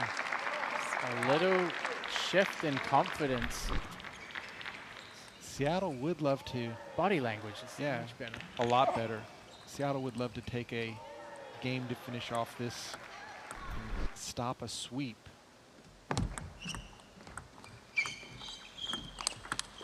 Oh, it was a great forehand, but just a little bit too much into that backhand side of Lachine El-Sayed. Yeah, I mean, there will still be a lot of pressure on Amataya in this next match, but at least he could have a chance. We're going to head over to the spinners here. Playing a little bit differently. 2 points by changing it. Very, Actually going back. Wide to his forehand. After the first backhand, wide to the forehand. You've got 2 or 3 points right there. So you have to do it. Okay? Stay confident. Stay confident. Don't be defensive. Okay? You have to be active. Yeah. Get it in the middle. Don't think about your game. Think about his weakness. And you know his game as well, okay? If you serve the ball 2 or on the 3 wrong steps side around, of the table, it's put it as in if our you line. served the ball off the table or missed your serve. Yeah. And If you unlike don't do it tennis, sooner, if because you don't every like time your he toss, serves, you he can steps catch it. around. In Maybe table do it tennis, sooner. You don't like your toss? Okay? Well, you Yeah. make the most of it, because if you catch Serve it, is or good, you serve miss is good. it, you're done. You lose the point. So if you hit the wrong side of the table, just the same. In case we have time for a quick second one. Be what's confident. Be confident. Everything has to be across the complete line, or is it just as if it touches the line? If it touches the line, it'll be good. It'll be tough for the eye, but if it's on the line, it's good. 7-6. Seattle, Everett locals here, getting in behind their player, and there are some moves there from Paul Chi, showing a little bit more intensity, a little bit more aggression. At least connecting some shots. Yeah. Both forehand and backhands. Lachine says, I could make that in my sleep. He had the ball that he wanted, he just could not make that land. You could see where it was going too, Yeah. right at the elbow. And every one of There it is Lachine's again. opening, Yeah. elbow, elbow, Yep. elbow, because if Paul's not going to move his feet, he's not going to play the ball with any balance. He's going to be falling to the side or backwards as well, backwards. Just mistiming central if you can get it to that transition point. Oh, that what time, a ball. Paul got a hold of that one. Here comes the support from the audience. She's just waiting for them to finish. 9-8.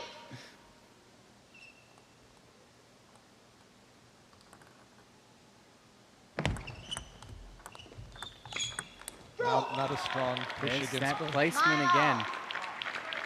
Paul's got to recognize that that's the likely place that the ball's going on the opening. Maybe he can get around and take the ball earlier.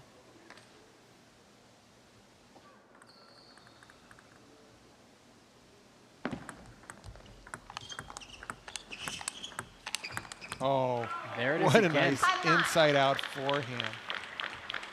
Just a quality shot. And Paul started with the placement to the middle again. You can see in the back corner, those two guys there have driven in from Salt Lake City, 15-hour drive. From the Salt Lake City club. They're here for the whole weekend. I know we've got a number of Portland players that have driven up 4.5 hours, but we've got a golden point right now. Paul Chi, 1 point. Big chance. I mean, if I'm serving and I'm him, I'm going in.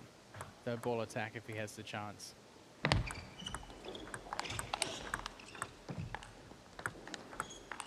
Oh, and he gets it. It's a game for Paul Chi.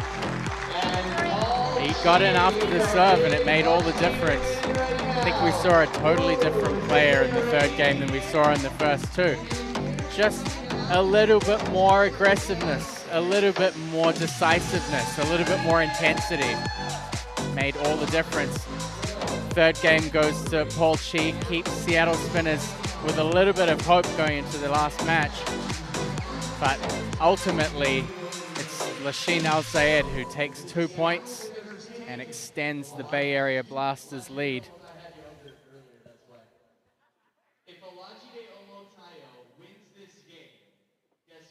So we're going to have a chat with our favorite Egyptian in the league, Lasheen Al-Sayed. Hello. Good to see you. Finally, you've been ducking and weaving from me this whole time, and I finally got here to Everett, and I've caught you. I'm very happy for this. Very good to see you. Well done. First two games, obviously solid performance from you. I was at home during the Portland. I know you had some trouble with your elbow. Yeah. Obviously, I mean, I saw you practicing out there, and things are looking pretty good. How does it feel for you this weekend with the matches and with the warm-up so far? Let's talk about the last weekend. I was not in top form, and because of the elbow, I have too much pain, and it was not so nice. But now it's better. I take plasma in my elbow, and it's helped too much.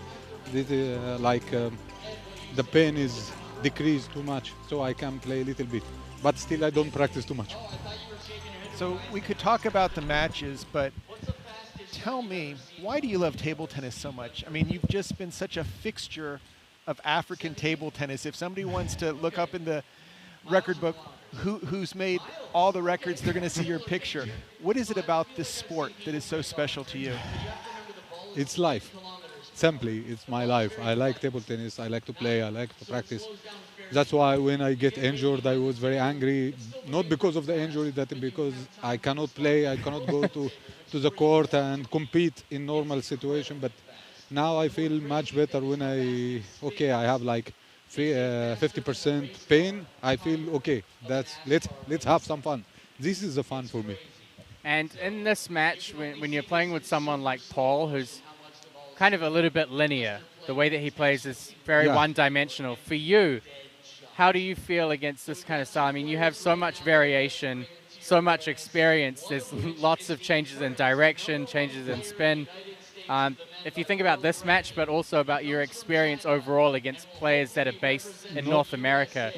Normally his game, like his ball is spinny and slowly, and also it's a little bit flat. So I don't like to be very close to the table. I need like 1.5 meters or 2 meters to give my power with normal ball. But when it's slowly and like this, it takes for me much power to enter and try to play normal spin. Well, congratulations. Obviously for me, very good to see you, and thank you. I look forward to catching up more over the weekend. I hope. Thank you. See you. So we're going to head into the last singles match. The Bay Area Blasters 9-3 in the lead here. Ma Jinbao, if he wins one game, will guarantee a 5-0 lead going into the Golden. If he wins 2 games or 3 games, then they will guarantee they come out of this with more points than the Seattle Spinners, regardless of the outcome of the Golden game. Now, Ma Jinbao is a player with a very high potential level.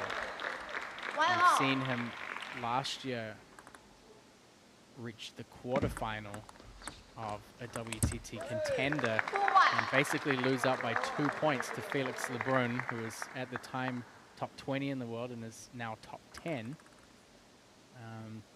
And then he also won the US Open last year. We've seen some amazing results from him outside of MLTT. You know, he's had his hands full in MLTT, and I'm wondering if it's the 3-game format. Even in the Golden game, I had anticipated it'd be a little bit higher winning percentage, considering how strong he has played, as you mentioned, that in the International and the US Opens. You just have to treat every single point. You can't go up 2-0 and then think you've won the match, because that extra 3rd game in singles. I wonder also if the team format mentally impacts him as well. I think it does. I think maybe maybe there's a certain freedom for him in going out there and knowing that the pressure's only on him. Whereas, you know, in this situation, but you know, again, in China they play in the leagues, they play team format a lot, and he's played a lot, especially through the pandemic. He was back in China playing in the league there as well. And I think the other thing we can't forget is everyone wants to beat him. Everyone brings their A game. So like, hey, if I can beat the current US Open champion, his international results, I get instant credibility. Nikhil, how great did he play against him last time? So, I mean, it's one of those where you almost have nothing to lose, and then you're going to try to do everything you can to get the big W. And these matches in MLTT do count for USA Table Tennis ratings. So, again, the players are looking for a chance to move up, possibly go from the 3-4 to the 1-2 position. And that shot hit the edge of the paddle. But look at Omataya, 8-0 in this first game. I mean, what a difference from what we saw in the mixed doubles. I mean, this is night and day. Yeah, I also kind of felt that G-Day was a little bit off in Portland as well. He didn't... Yeah, he seemed just a tad slow. It's like he didn't have that forward pressure that we've seen him play in the matches in the Bay Area. Yeah. But, I mean, he's so dynamic that whether he's playing forehands or backhands, I mean, look at this. I mean, this is a surprise. Complete. Ma Jinbao right now is 20th on the standings, 13 and 17 in singles, so only 43% in singles, 5 and 10 in doubles, 42 and 31 in the Golden game. So he is net positive there. Yeah, 57.5% in the Golden game. But you compare that to Omataya, he's 10 and 17 in singles, 15 and 12 in doubles. So obviously him and Fabi have had a really good run in the doubles. And then 32 and 28, so 53.3% in the Golden game. So, you know, these two are fairly close to each other in terms of standings and how their seasons progress so far. But I think in terms of expectation, I would say Jinbao is the player that has not yet met the mark or played his best table tennis. And as we say, this game, 1 or 2 more points.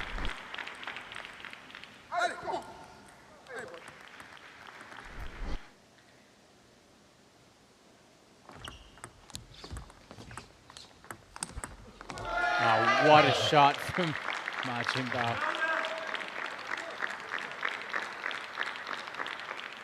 There's a reminder of the remaining schedule. Still got 1 East Coast, 1 West Coast, and then championship finals.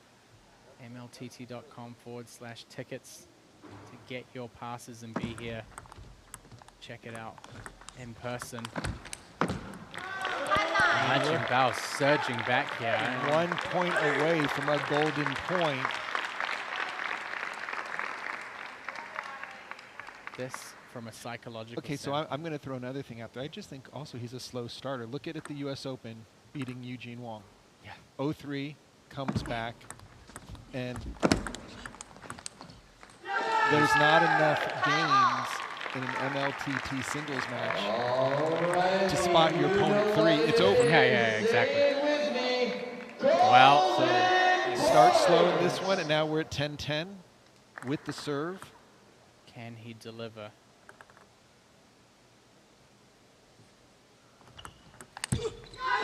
And really flat on that pickup. Ma Jinbao steals away game 1. He was down 8-0.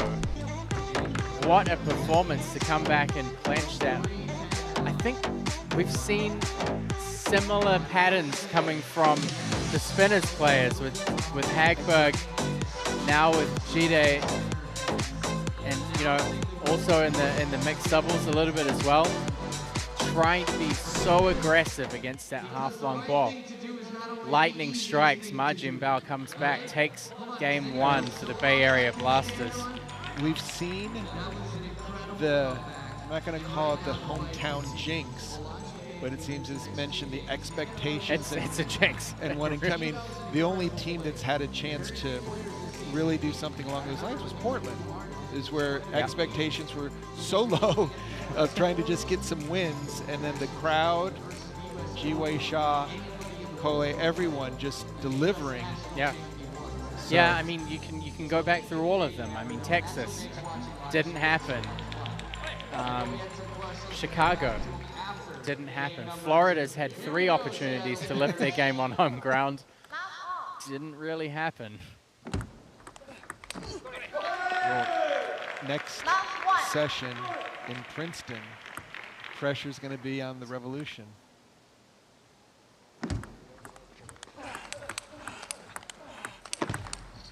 See, there we go now. Yeah, the confidence level of Ma Jinbao, it just seems like it's night and day, where the first 8 points from last game was,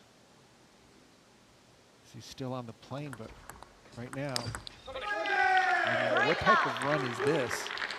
I feel like the 2 players that kind of stand out from West and East for me are Ma Jinbao and Koyo Kanemitsu, as players that you know their peak level is high, their potential level is high, but you just don't know which player is going to show up on the table. 2-3.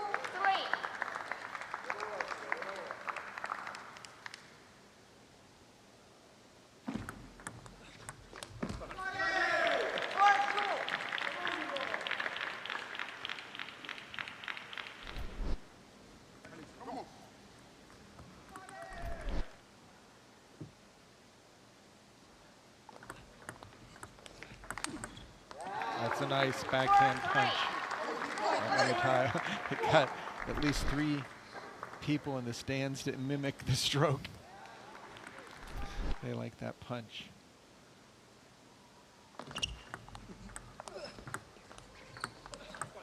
Oh, now, the biggest thing to take away from the first game is that the Bay Area Blasters guaranteed themselves a 5-point head start in the Golden Game. And if Amatayo doesn't win both of these games, then the Bay Area Blasters have the win effectively on points. So, I mean, they will retake first place. Yeah. So he's going to have to try really hard to kind of get that out of his head. When you have a lead like that and so much is on the line, it's mentally tough to reset. Line 6-4. Line 6-4.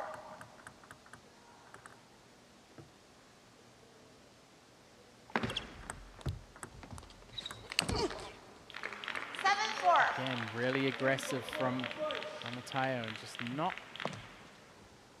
landing the mark. Taking the right shots, just clipping the top of the net. Or going wrong.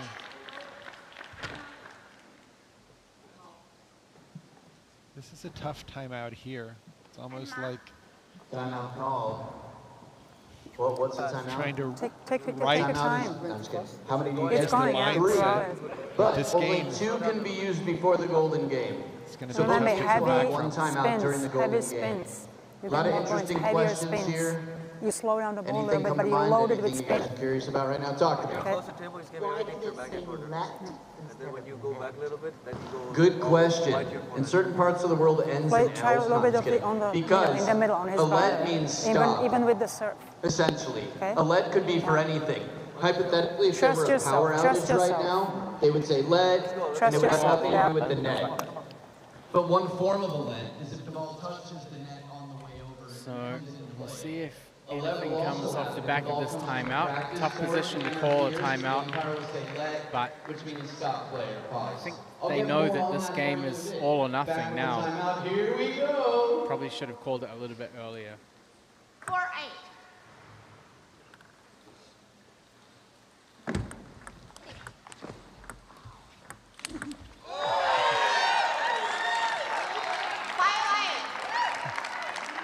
Well, 1 point in the bag.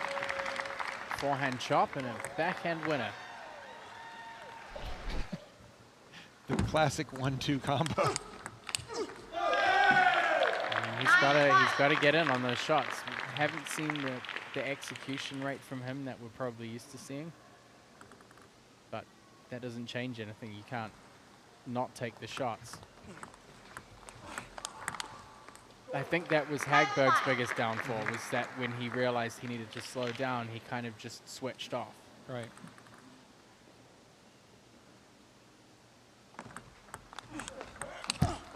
And he goes for them. So tough to go for the shots when you know you don't really have the confidence in them, but at the same time, against a player like Ma Jinbao, if you don't take the shots, then do you have a chance of winning the points? Probably not. 11-3. Seattle Spinners not going to come away with more points here, and that's going to leave them probably at the bottom of the table at the end of this. Yeah, complete turnaround. I mean, last time in Portland, Seattle came out 17-4 in this match. What a change. It just seems the first 2 games with Nikhil against Tao Zhang, just trying to find his rhythm and never really getting secure footing in any of the matches. The doubles was just a complete shutdown. Yeah. There's some updated Golden Game stats for you. Obviously, the win for the Portland Paddlers, taking that 5-0 team stat to 27-2.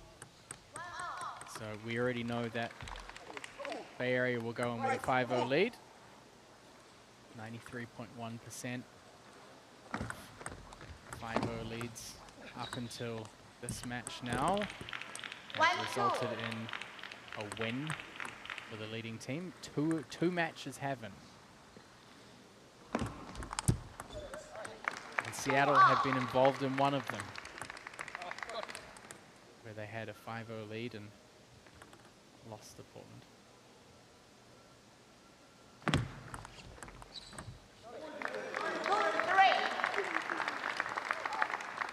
So really for Olajide Omotayo now, it's try and get a point. Get a point in, I mean, get a point on the board. And it's not going to be easy with Ma Jinbao having the confidence to take bigger shots, since he does have the 2-point lead.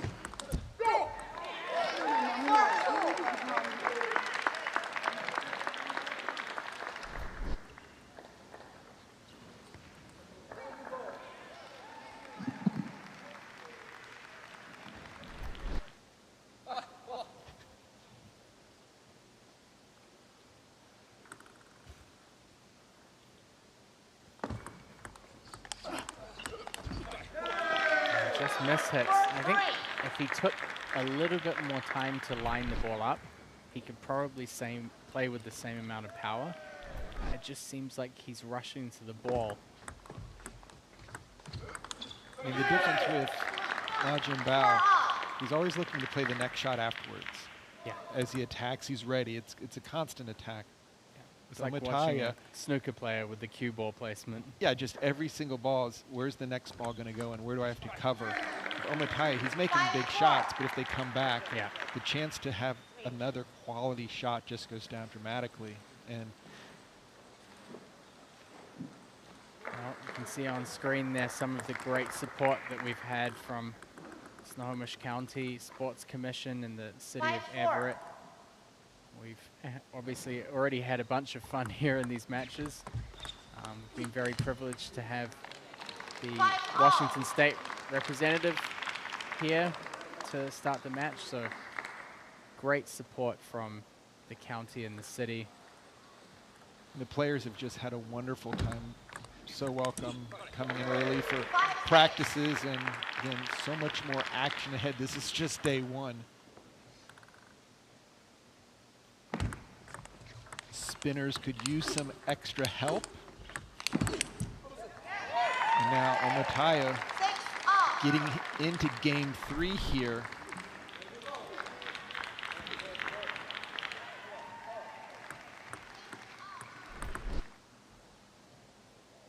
Any momentum that Seattle can get is going to be so appreciated.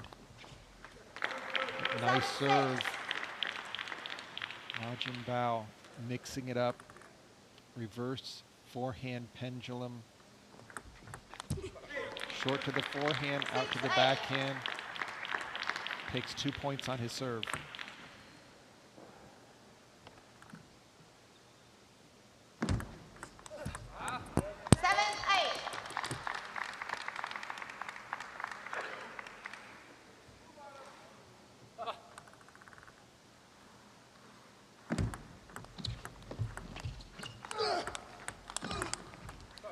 Oh, lucky edge.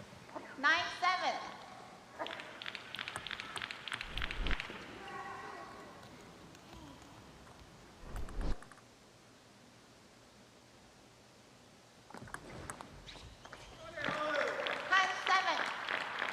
Sweep material here. Yeah, definitely a start to the weekend that the Bay Area Blasters will be looking for. And he's completely missed the contact on that serve. That's a swing and a miss. Take a slow towel break. Jinbao celebrated his birthday just a few days ago.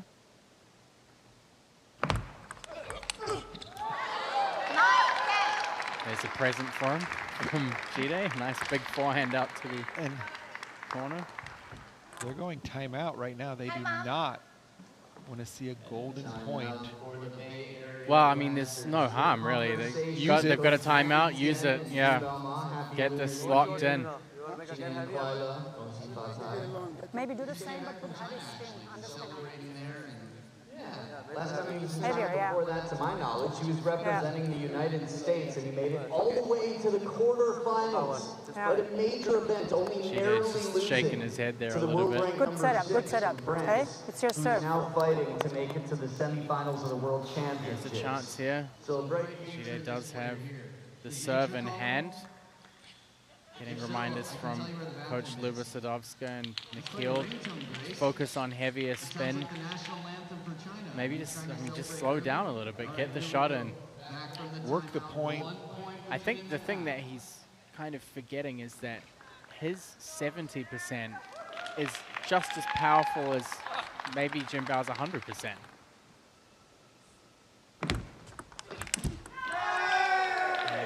Just overcooks it on the backhand punch. Ma Jinbao wins 3-0 sweep, and the Bay Area Blasters go into the Golden Game 12-3 on the scoreboard, 5-0 in the lead to start the Golden Game.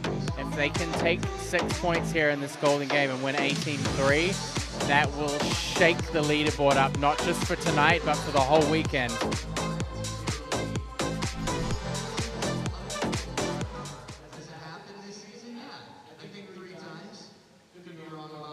So before we head into the golden game, we'll take a look back at a decisive performance that started with Tao Wen-Zhang winning 2-1 against Nikhil Kumar. Alexei Duan, such a close match on the scoreline, but just the steadier player overall. Less risk, more stable, gave him the 2-1 win against Hagberg. This was a huge result to the Bay Area Blasters. A 3-0 sweep that just got worse and worse for the spinners. And that really gave a big scoreline upper hand to the Bay Area Blasters. That was capitalized on by a much more informed looking Lasheen Al Sayed. Took the first 2 games pretty comfortably. A great fight back from Paul Chi to take the third. And then we finished with a 3-0 sweep by Ma Jinbao to give a 12-3 lead to the Bay Area Blasters. Bay Area Blasters are leading 12-3. You will start with a 5-point advantage. Since you're behind coach, you'll pick first. Olajide. Olajide Omotayo is your number 1. Jinbao Ma. Jinbao Ma, you're number 1. You're number 2. Wen-Zhang Tao. Wen-Zhang Tao, you're number 2. Nikhil. Nikhil Kumar is your 2. 3. Johan. Johan Hagberg is your 3. Lashi. El Sayed Lasheen is your 3. Your 4. Alexei. Alexei Duan is your 4. Paul Chi. Paul Chi is your 4, making Fabiola Diaz your 5, making Lily Zhang your 5. Good luck, coaches. So one key change up in the order there. We see Lasheen Al Sayed will take on Johan Hagberg. That should be a great... Alexei Duan against Paul Chi. I mean, there had to be some changes from the Seattle Spinners, but the changes were made by Maggie Tian. Yeah, I'm surprised that the Spinners didn't try to move Fabi, because I think Lily does have a fairly strong head-to-head there. I know they have match history where, at least in one tournament that I ended up on the bench for, that Fabiola was winning and was on the brink of winning the match, and Lily came back and won. But yeah, I think head-to-head here in MLTT, it's a tough ask. But I will say that Fabi, to her credit, her game plays well in the golden game because it's so change of pace. Yeah, the fast serve and the slow backhand. She challenges the opponent with the fast serve. Yeah. She's won a golden point in the golden game against Amy Wong. So. Entering the arena now. So Nikhil Kumar running out here, looking for some energy. And he would love to sweep right now and just get his team right back in this.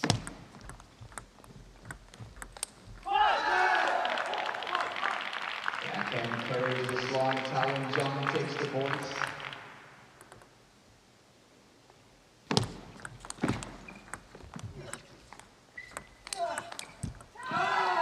Hanging in for all the side spin. Kumar pushing Tao Wen-Zhang into the corner, but lose 8 on the 2 forehand. points on the serve. Here comes a sweep opportunity in the opposite direction. It's a beautiful backhand loop off of a soft opening. 3 on the trot. Second serve here.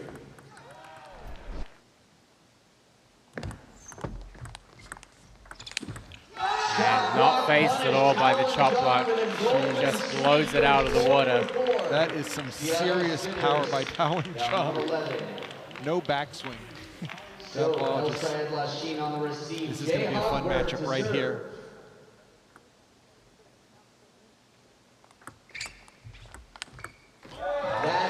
Picks off the first one. I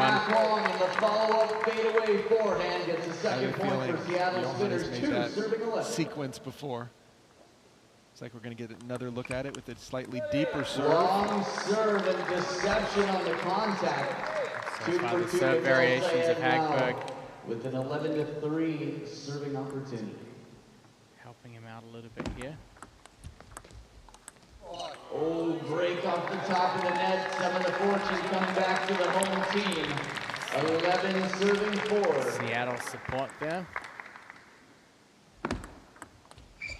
Nice side top. Subtle with the touch to serve with side and topspin. Elsa Lashine with a much 5-0 starts now extended to a lead of 8. for Bay Area Blasters. We're going to see how the style matchups come into play here. Paul Chi against Alexei Duran.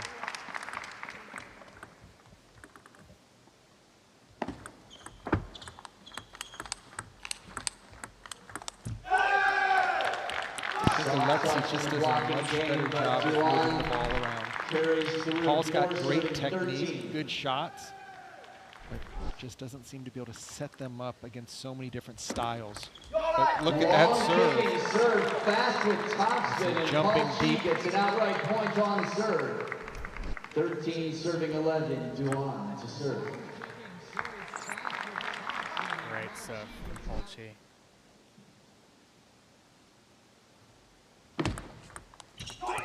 A little bit tentative, slow contact. If there's any time to be decisive, golden game's it. Yeah, and I think also with Paul, one of the challenges is probably his practice situation here in BC isn't anywhere near. But that's what a counter. As I was saying, he's used to playing very high quality shots. We've seen him do some nice redirections, especially off the backhand side. But the ladies are now out. Look for Fabi to try to just crack that forehand and to use the backhand pips. She's been serving long. It's just a change with the pips, a change with the spin. Fabi takes the first point. Changes up to the forehand serve. She knows long and fast is good. Always good to use against a potentially nervous opponent in it. John takes the point, 15 now, serving 7. Fabi's just had a tough night tonight.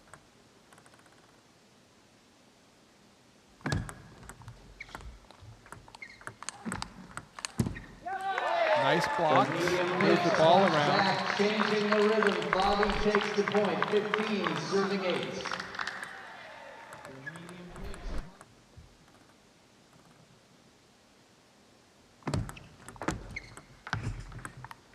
What a fight. Fabi put her hand up to apologize for the net ball, but Lily Zhang hustled and got it back. That ball was no more than an inch or two from the net, and somehow Lily just kept going after it.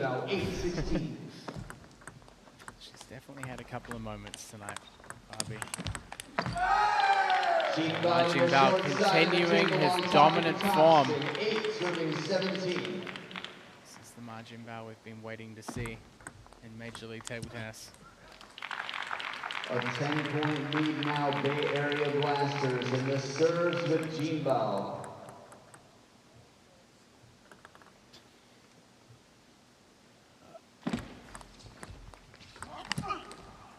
Perfectly half long at the backhand corner. Jinbao with the touch and a chance to set up golden game points. 19-8. Well, second time worked we've out for seen Seattle him. Spinners. He misses the contact, or the ball kind of slips off his racket. Intimidation factor on the receive.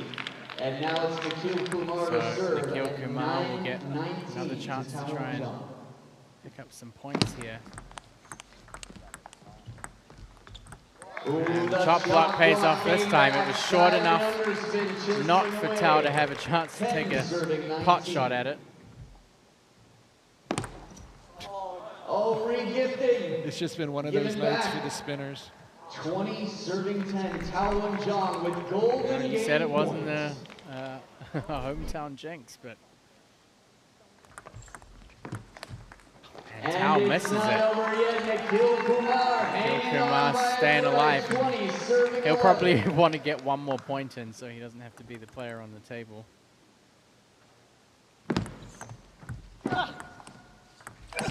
And Tao Wen-Zhang hammers a forehand. Bay Area Blasters 18-3, the end score with a 21-11 win in the Golden Game. That is going to shake up the final standings for the West Division. What a start on this Friday night. A little cheek pinch there from Lachine to Tao. I mean, the only thing that I can say to summarize the Bay Area Blasters is teamwork. Everyone gets credit for their points. We've had a chance to speak to everyone on the team. Looks like now we're going to get the final one with Ma Jinbao. But what a performance from start to finish, all the way through. 3 total points for the spinners. Nice to see the home crowd still giving some cheers for the Seattle Spinners.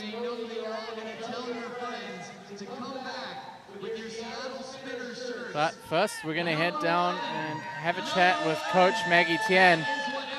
Going to wait a little moment for the Seattle crowd to to chill out a little bit. Maggie, I don't know how you thought about how this match might go before you came into it, but you've got to be happy, especially knowing that Seattle won 17-4 against you guys last time in Portland, to come out here and win 18-3 on the first match. How do you feel about the team's overall performance? Well, they did incredible today. And then I think it was this time we prepare like after last month we didn't play well, and then this month we prepared well, and then especially this is our strongest team coming this month. That's our also from Bay Area Blaster first time. That's the fully like the top player show up. You know, it seems in this league that everyone plays their best after a tough loss, that it kind of wakes them up and makes them say, hey guys, let's get serious. We can't afford to do it again. Did you say anything to your players after the Portland matches to say, hey, we've got to do a lot better. The playoffs are right around the corner? Well, I don't think this way. I'm just tell my team and just try our best. Don't care about another team. We just focus on our own team and own match, point by point, game by game, match by match.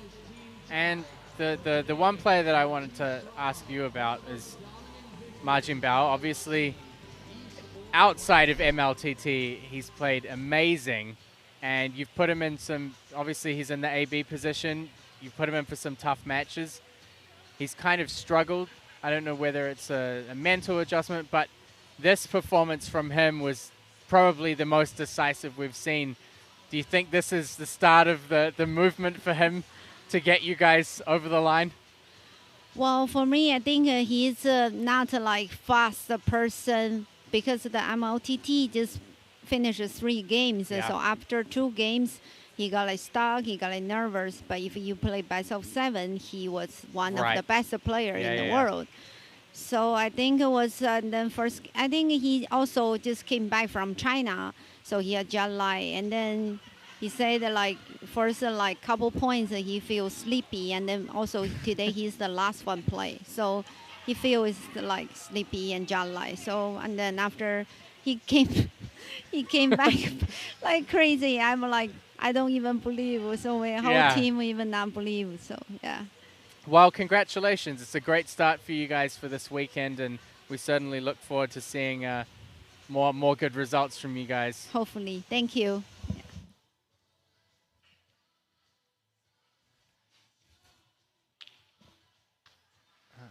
Oh, Alexi Dewan's having a little bit of a dance there. Got the standings on screen. We're going to have a chat with Jinbao. Jinbao, great effort. Obviously, the first thing that stood out for us was the first game of your singles match. Yeah. You were down so much, and then suddenly something clicked for you, and you woke up and you came back and played really great table tennis. What changed in that first game for you that kind of allowed you to come back and win your singles match 3-0? You know, the Major League is some different way. So yeah, I always last because my placement is my weakness is into the faster too slow Yeah. at the beginning of the match. So I just this better for me this match, and I also 100% ready this first set, but also I don't know how also same thing. So I just yeah keep 1-1 because yeah just don't give up. So Matt was mentioning you played so well tonight. Is this going to be the one thing that makes the rest of the season go like the US Open or some of the international tournaments that you've played in, to where you have the confidence that you start fast and you put a lot of pressure on the opponent? Yeah. So I think before play some WTT international tournament, so give me some confidence. Yeah, but this MLTT also different for me. For me it's hard because only best of 3. Yeah. I think this is very good for me for improve. And rest of the season I just do my best for my team, for myself. Yeah. Is there anything specific that you feel like you could practice outside of MLTT that would help you with playing such short matches? Is there, maybe you play short matches in practice, or? Yeah, I do, but real match is different. Yeah, just I need more faster in the beginning. Well, great job winning the singles, great job in the Golden Game, and congratulations to you and the team, and we'll see you again tomorrow. Yeah, thank you. See you tomorrow. Great job. So a super performance from Ma Jinbao, a super performance by the Bay Area Blasters. They take the mantle at the top of the table, 175 points. Their Golden Game wins 9 and 8 now, and that gives them an advantage there. Also a pretty solid singles record. Yeah, things have shaken up. Obviously not the result that the Seattle Spinners wanted here on home ground. They sit now at the bottom of the table on 158. But still within striking range. I mean, we're talking 5 points out, but clearly the Bay Area Blasters got it done with an 18-3 win here on day 1. Yeah, some solid performances. I think it's going to be interesting to see how the weekend goes for Nikhil Kumar. Hopefully he gets in some rest tonight. Of course, there's other factors as well with the orders, like who sits out each round. Andrew Sau was on the bench. Probably we're going to see him again. We're going to see him tomorrow playing. But I think the Seattle Spinners, they need to find some energy. Get out, have a team dinner, try and get these. People have come out to see them perform. I think there's more that they can bring to the table. We've seen it from them before, and definitely need to see it again. But for tonight, it'll be celebrations for the Bay Area Blasters, who end the first night of this Everett, Washington 11th week of MLTT at the top of the West Division table. A big shout out to Everett City, and we're back tomorrow.